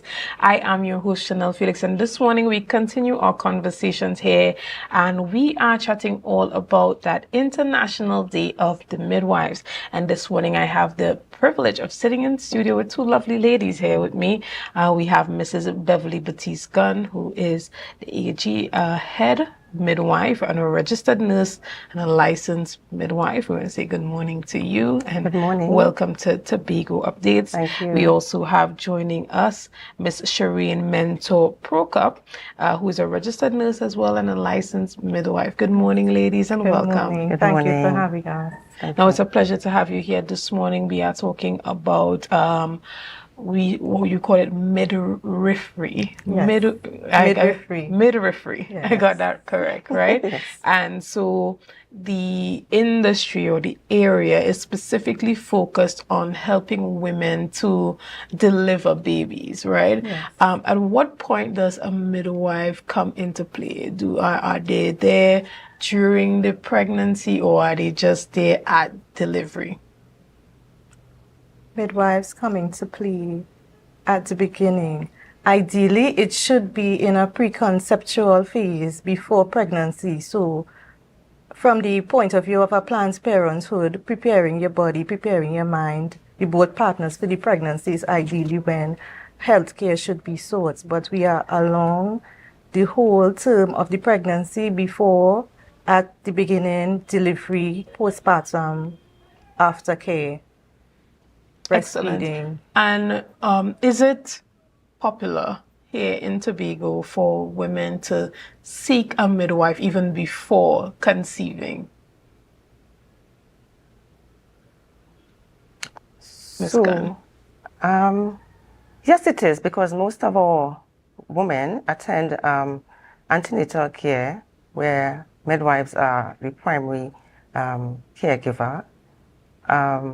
Also, we have them reaching out to us before labor, before childbirth, for specialized care. Right. And I know that in some parts of the world, even before conception while they are planning, as you indicated, to have that baby. Some persons go ahead, they go to the doctor, they see how fertile they are, to see if there are any predisposed medical issues, to ensure that going into pregnancy, they would have a safe one. Is this something that as midwives you do promote for wives and women seeking to have children? Yes, we do. We do. Even for women who have high-risk pregnancy, they'll be advised on having that preconceptual care before getting pregnant again. At schools, at youth groups, church groups, whenever we have chance to educate women, we do that because education is a big part of the role of a midwife as well as advocacy. Right. And Nurse Gunn, one of the things that we see becoming a lot popular now is the use of doulas while women are going into labor. Is it something that is very popular here on the island of Tobago? And is it something that as midwives you do promote to help mothers to have someone who can advocate for them on their behalf, as well as help them through that labor and delivery process along with the midwives? So definitely, it's not very popular here, but we do encourage, especially with respectful maternal care, we do encourage a support person because it helps to make the labor smoother, less painful, more bearable. That support is very important, so we really encourage it. Right. And Nurse Prokop, a lot of women are still fearful of having babies here in Trinidad and Tobago. Some persons feel like the system that we have is a bit outdated as it comes to childbearing and labor and delivery. Do you think that there are still areas that need to be updated as it pertains to international best practices? A lot of things have been updated with the introduction of the respectful maternal care. As compared to international, the only thing I can say that we are not doing at this time, we have done it before, is epidurals. But once a mother has support in labor and she's able to be comfortable, they do well and don't need the epidural, and we give pain relief as is necessary or as required by the mother according to protocols. Right. And for some persons, they still believe that the system of having or going into labor and having a baby while laying on their back is quite outdated. Does this new system allow women to have more freedom to deliver babies in a way that they feel more comfortably? For instance, in a squatted position? Or do we still not necessarily force, but encourage women to follow that procedure of laying on their back and having their legs up to give birth? To some points, with respectful maternity care, women do have the option to choose, but when they're in labor, most of them themselves don't want to do other positions. Even when you're trying to get them to help assist the delivery, sometimes they just want to just lie down. Understood. Because we know that there are different ways that women give birth that is, more in alignment with the natural flow of giving birth. For instance, some persons prefer laying on their sides. That would ease some of the pressure off of some of the areas that tend to become torn during labor. How do we work with women to help them prepare themselves mentally and physically to give birth? So, at the moment, we have started the Lama's classes at TRHA, Scarborough General Hospital, on a Wednesday morning, just before the antenatal clinic. We have the Lama's classes where many topics are taught to help prepare the mothers for labor and delivery. Excellent. I'm very happy to hear that. And how does this type of training incorporate fathers? Are they also able to come to the training sessions as well to help these women prepare themselves both physically and mentally to give birth? Yes, fathers are all encouraged to come. They are actually the preferred choice. It's up to the woman who she wants, but we really prefer to see the daddies to integrate them, to be a part of, and to be there to welcome their baby and, speak a blessing over their life, and to just be a part of the process to appreciate this woman a little more and pay particular attention to the care of their newborn. So fathers are very welcomed. Right. Last year, I think the TRHA received an award for being, I believe it was Baby friendly. Really baby friendly. Yeah. Tell us a bit about that. So baby friendly entails, which is also a part of the respectful, is an encapsulated care that as babies are born, they are placed directly onto their mother's chest, wet and dry there, and allowed to get to the breast to start initiating breastfeeding within that first hour of life. So we basically promoting human milk for human babies, and at no cost unless there's a medical indication for mother or baby that babies are allowed to have any other food, fluid, or anything other than breast milk, because of the long-term benefits for the mother, baby, and for the society, and savings for the health system as well. Human milk is the preferred choice. And Nurse Gun, are men also allowed to have that skin-to-skin interaction when the baby comes out as well? Oh, yes. Something that is encouraged. We have done that. We have done it before, and we continue to do that. Okay. And they enjoy the experience. Yes. Excellent. And even as you are working towards improving maternal health care on the island and making labor and delivery easier, and, you know, taking that mental load off of moms, what are some of the strategies that are being implemented now to improve that area? And both of you can answer that. Well, as we spoke about before, the implementation of the Lamaze class, the midwife usually would coach the mommy on breathing exercises, about eating and drinking like stuff in labor, unless it's contraindicated, having the support partner, back rubs. We have birthing stools, the exercise balls, mat. TRHA has invested in equipments that are available on the ward for all patients that want to use them, to have that equipments available to them, as well as you could do regular walking. Our corridors have railings that they could use for squatting, and so there are things available, and the support of the midwives and their family members as well. Right. I remember last year the Secretary for Health, Wellness and Social Protection spoke about implementing a box for moms that she wants to bring in, where a care package would be given to mothers after they deliver that baby. Is that something that is still in train, that we can expect to come on stream soon? I think that she still has plans work in for it, progress. yes. They're working out the details of the boxes. All right, excellent. Well, we look forward to that. Is there anything you want to say to women today that we are celebrating International Day of the Midwives? So we would like to continue to encourage the women to seek your trusted partners in midwifery care. We are there to empower you, to support you, and we encourage you to come seek us for any of your concerns, whether it be in labor, delivery, pregnancy, or even in breastfeeding. We are there, we are willing 24/7 to support the women and their families. Excellent. And on behalf of our team here on Tobago Updates and Tobago Women, we want to say thank you to you lovely ladies for the work that you have done and continue to do, and your staff to help improve maternal care and labor and delivery here on the island of Tobago. Guys, we're going to take a quick break here, and we're going to be back with lots more conversation after this, so see you soon.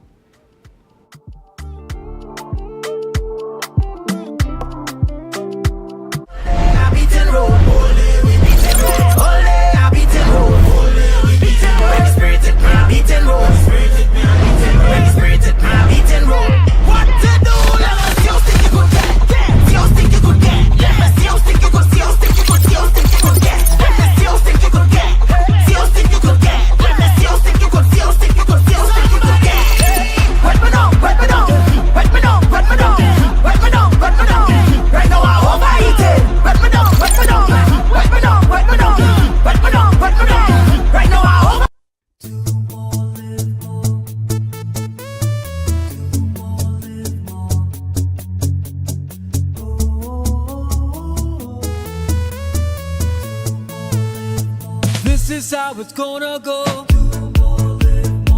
They better look up and look, 'cause this is your show, and everybody's gonna know. Say it to them once again. They better look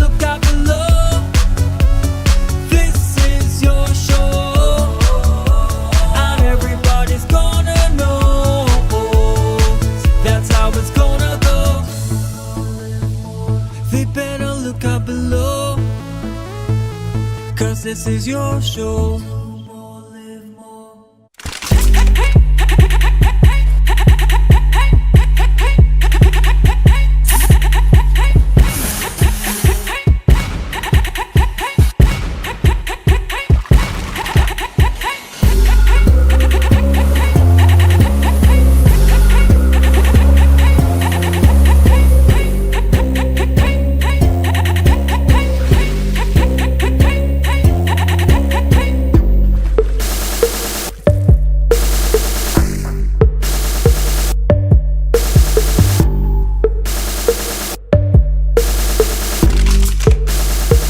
Rotisserie, mouth-watering fries, salads, combos, and specials galore. Feeling for something to eat? Come and see. Our rotisserie is seasoned to the T. Kicking chicken, masala, and jerk roast. Crispy fries made from scratch. Who do you know can't beat that? Or salads freshly cut and packed. When you taste it, you'll be wanting to come back. So come check us out on number 2 Robinson Street, Uptown Scarborough, Tobago. We open on Saturday nights from 7:30 to 11:30 p.m. Monday to Thursday, we're open from 10 a.m. to 9:30 p.m. and on Friday, 10 a.m. to 4:30 p.m. Contact us at 772-7443 and all social media handles at The Rotisserie Factory. MI4 Security Services Company is the most advanced security service in Tobago. Ask about our cash and transit service. It's safe, risk-free, reliable, and timely. We provide safe banking delivery for all business types and sizes with highly trained staff, 24/7 monitoring, coordinated emergency response, and a well-maintained fleet of armored vehicles. Contact us at 660-7723 or visit our website at www.mi4securitytt.com to sign up today.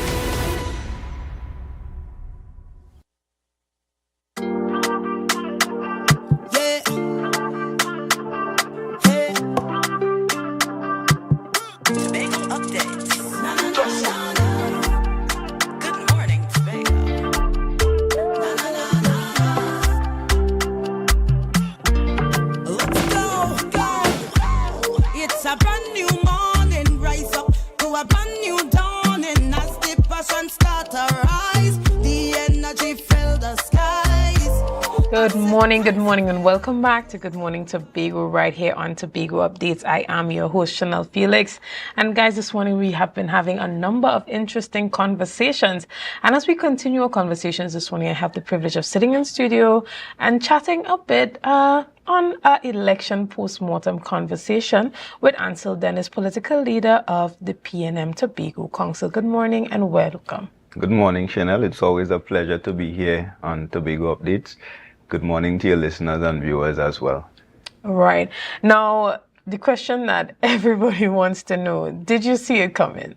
I don't think anyone saw it coming, the type of result that we saw in that election last Monday. Well, you go into an election campaign hoping for the best. You will put forward your best campaign. Of course, being in government, it puts you in a position where you campaign based on your record. And being in opposition, it allows you to make certain promises and guarantees to the population. And sometimes election night will reveal that most of the voters went with the promises coming from the opposition side. And I think that is what transpired in this election. I think we ran the most effective campaign we could have possibly done at the point in time.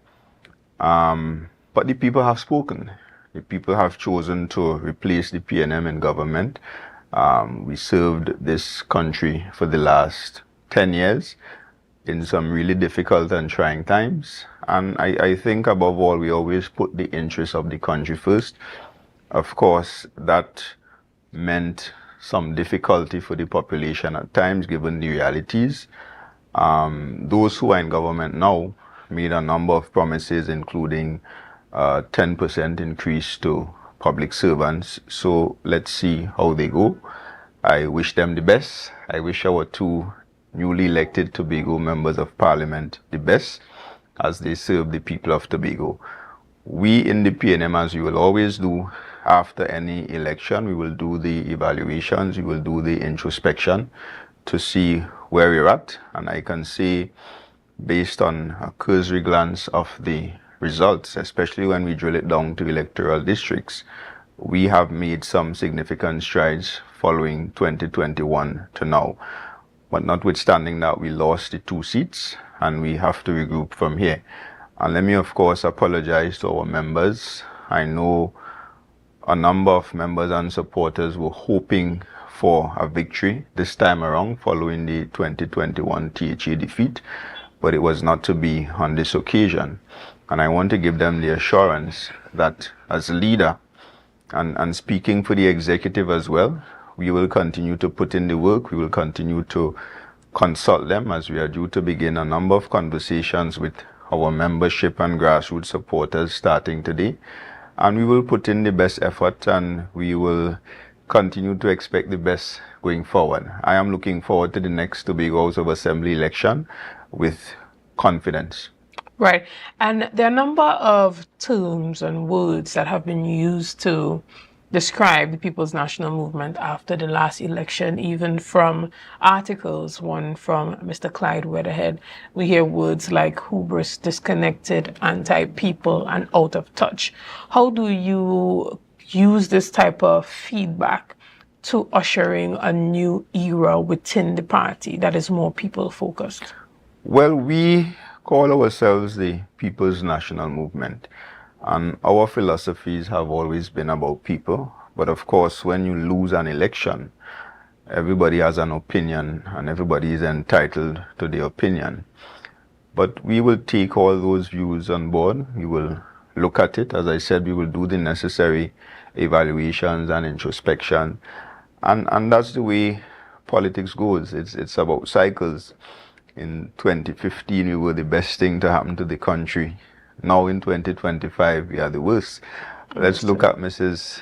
Kamla Persad-Bissessar. In 2010, she came into office with a lot of support. By 2015, the population wanted to see the back of her. And she was in the wilderness for 10 years, under pressure from within and without her party. And here she is today as Prime Minister. And that is the nature of politics. Again, we will take all those views on board, people who feel that the PNM is disconnected from the people. And we will do the necessary introspections and we will come back stronger and better. Right. And in recent conversation, you said that there would be no abandoning the party leadership for you. You know, No in the wake of a number of resignations at the national level, you said that you are not moving. You are staying and you are going to fight that THA election. However, you are going back out into the community. You are going to hear what the people of Tobago are saying, and particularly the PNM support base. So what if the supporters are saying that they no longer want to see you as political leader? Would you be considering that, or are you set in the fact that you know that you are prepared to lead a successful THA election? Well, as it relates to that resignation story, there were some resignations at the national level. The chairman opted to resign. One of the deputy political leaders opted to resign as well. And the 2 deputy political leaders had their appointments revoked by the former political leader, Dr. Rowley. I think people need to understand the PNM's constitution and how it works. While I am a deputy political leader at the national level, I am there by virtue of being elected by the party in Tobago as the political leader for Tobago. So whoever is elected as the political leader for Tobago is automatically a deputy political leader of the party nationally. So there is no appointment from the political leader. And my position is, notwithstanding what happens at the national executive following a national election, the situation in Tobago will remain the same.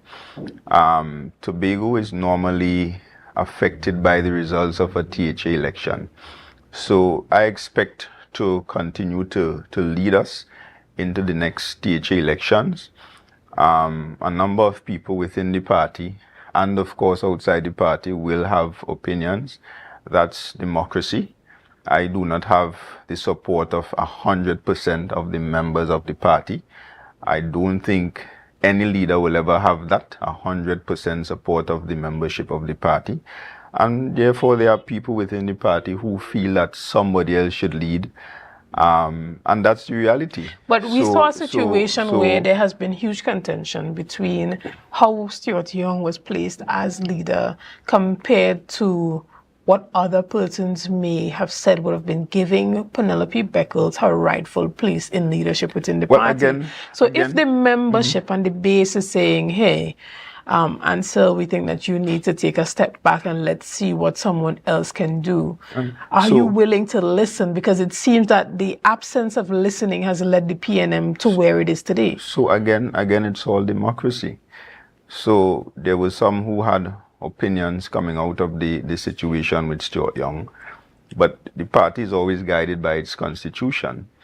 So in accordance with the constitution, you have an internal election every period. So we do not operate a political party by VAPs or based on somebody getting up one morning for whatever reason and saying the leader must go, or a group of people getting up one morning and deciding that they wish to protest or riot or whatever the case might be to say that the leader must go. We are guided by a constitution, and it's not a situation where we operate in that way, where every time somebody says it's time for new leadership, that we just call an internal election. That normally happens after an election defeat.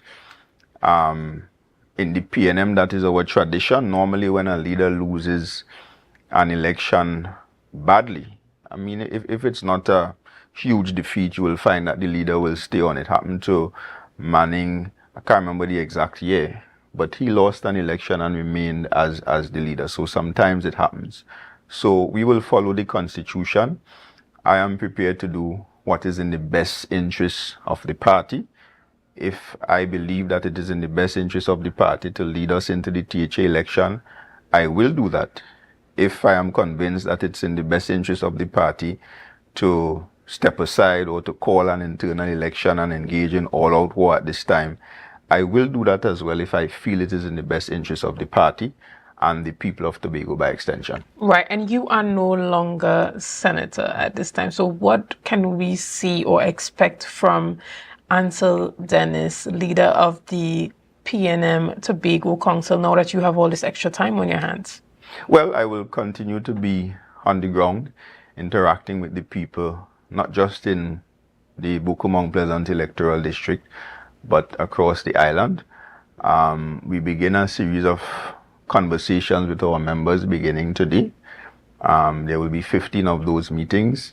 I intend to attend all of them to hear what our members have to say, and I will have some things to say to them as well as leader in terms of where we are now as a political party on the island. So I have a lot of time on my hand, as you just said, and that means I have more time to work, to work for this party and to meet people and hear their views as we prepare for the next Tobago House of Assembly election. And even as a visionary leader, were there any indications to you during that campaign season that we in the PNM might just be in trouble?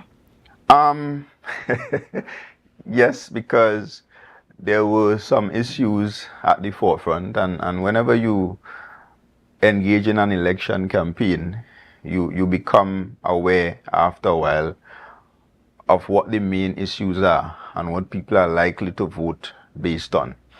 And it appeared to me very early on that a lot of people were buying into the commitment or the commitments coming from Mrs. Kamla Persad Bissessa. 10% increase for public servants, the payment, the guarantee payment of back pay, creating thousands of jobs, firearms for everybody. I realized that the population were buying into those promises.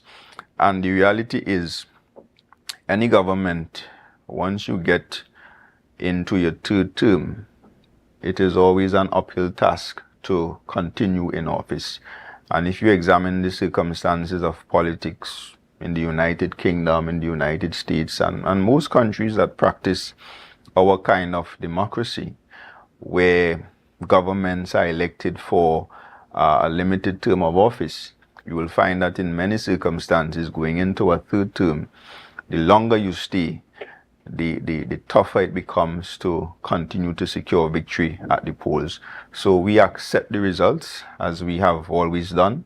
This is not new to us. We were here in 2010 when the population felt that it was time to remove the Patrick Manning administration and usher in the People's Partnership government. We saw a change again in 2015 when the PNM, the same PNM that everybody wrote off in 2010, the same PNM that people said was disconnected from the people and all of that, was able to rebuild and secure office again in 2015, not for one but two terms. And here we are in opposition again. And I want to give the population, especially the people of Tobago, the assurance that we will not be like the UNC opposition. We will do what is in the best interests of the country. And if legislation comes to the parliament that we believe is in the best interest of the country, we will do what we always do in the PNM and give support in the best interest of the country, even if such legislation or such programs may not be in our best interest as a party. We will put country first. And I look forward to working with the new opposition leader and the new political leader whenever one is elected. Those matters will be handled eventually, very soon, as part of the transition process. But I look forward to working with the new opposition leader, Mrs. Penelope Beckers Robinson, a member of parliament with years of experience, and I believe she has what it takes to lead the opposition and to lead the charge on behalf of the PNM in the parliament. Well, I'm glad that you said that, because we've heard a number of persons voicing their concerns on whether or not this PNM opposition would be supporting a possible Tobago autonomy bill that comes before the parliament, even if they felt like under the PNM regime that the bill was not supported. So I'm happy to hear you say that. Now, Tobago now has two newly minted representatives, MPs for Tobago East and West in the parliament. Do you think now that they are both independent, as we've heard the chief secretary saying, they are not a part of the UNC administration, and they are not a part of the opposition, being the People's National Movement? Do you think that they can make any plausible change or have any real impact? And outside of being the political leader of the PNM, being a Tobagonian, what advice do you have for them? Well, in terms of impact, I will say it is very difficult to have any significant impact as two votes in a parliament of 41, especially where your vote will not make a significant difference.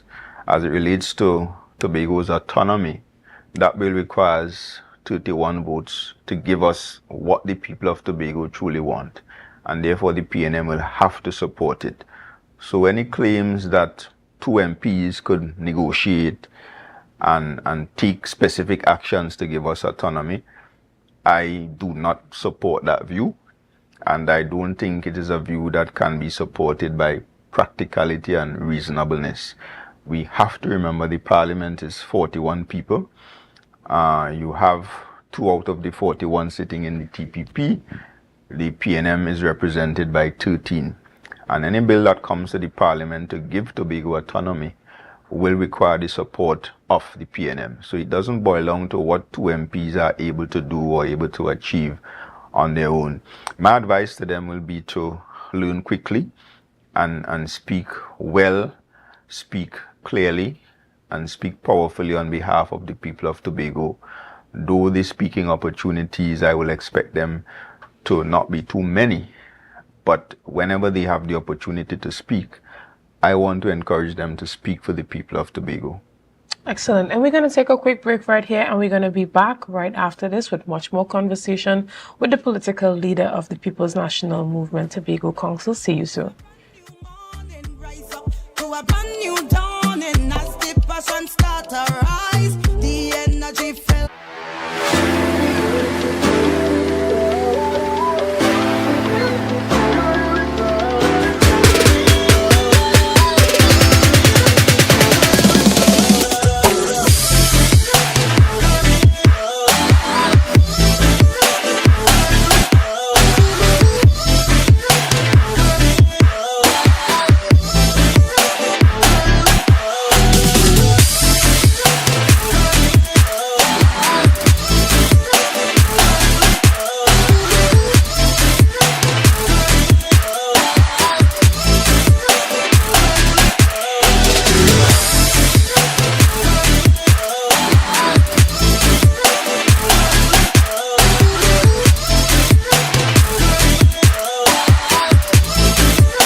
With Flow Business's new smart solutions, powered by super fast, reliable broadband, you'll feel like there are more versions of you working for you. From website design, development, and digital marketing to promote your business, 24/7 business class support to cloud solutions, security, and more. Multiply your growth today.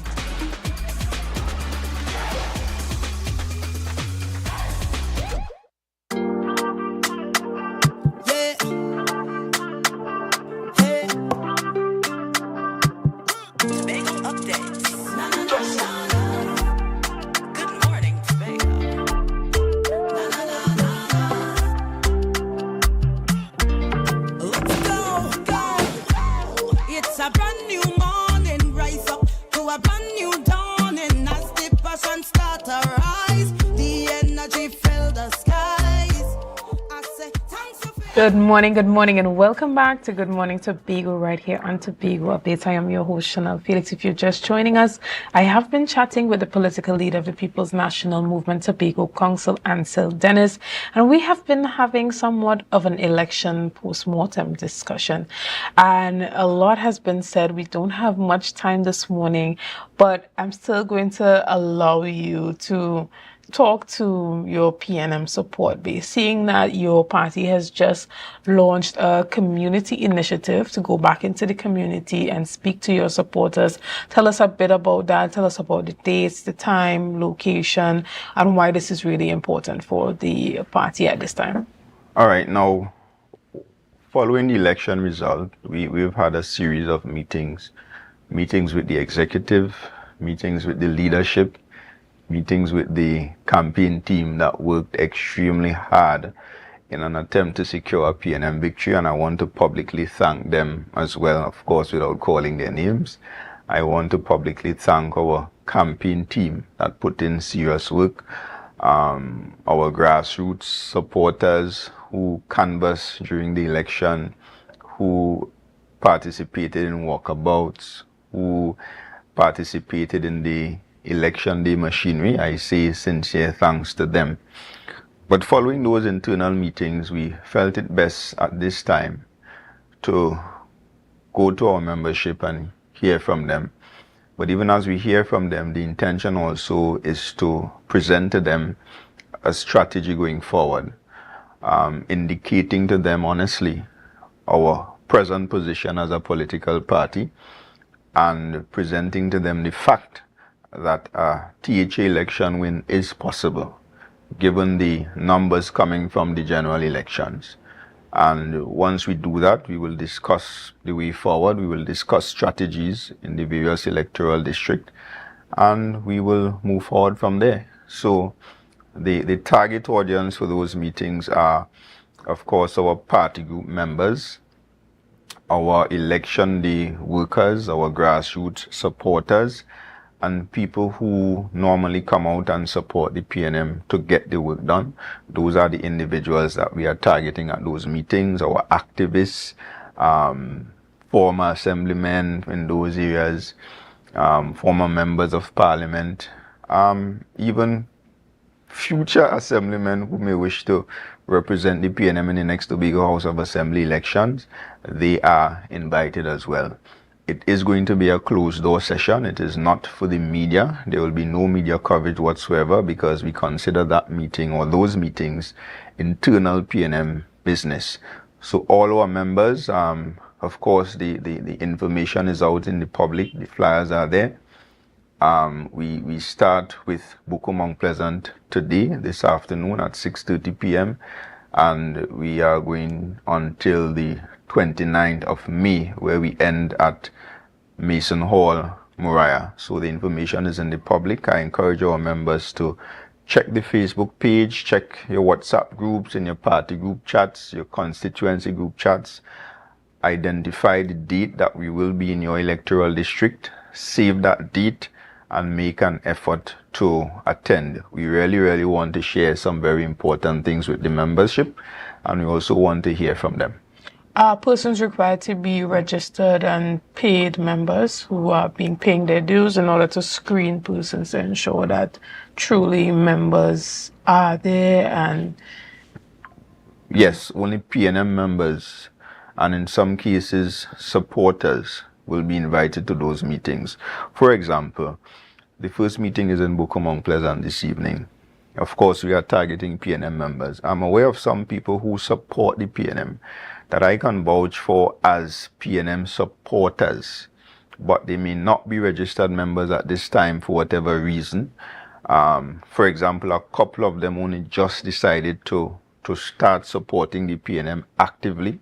They may have supported us passively in the past, and those kinds of persons will be allowed to attend that meeting. Understood. Well, again, I'm going to ask my producer to put up that flyer for those persons who are members of the party or supporters and are willing, able, and there to support and attend those meetings. And there is a contact number that persons can use just in case they may not be registered members or known supporters and they want to be a part of that. Is there a number that persons can call to be there, or can they show up at the meeting regardless? They can show up, but they could reach out to the Facebook page. We also have a number for the council office. I think it's 639-5002. I need to confirm that, but the information will be put out, and persons are free to call and whatever else. But we really want our PNM members to come out and hear what we have to say, and also to state their opinions. Excellent. Well, guys, we want to thank you so much for being a part of this morning's discussions. We want to thank you for your likes, your shares, and your comments, and all that you have been doing to make Tobago Updates the #1 broadcaster here on the island of Tobago. Again, I am Chanel Felix, and it has been a pleasure to have you with me this morning. And again, I'm happy to be back. So see you again tomorrow.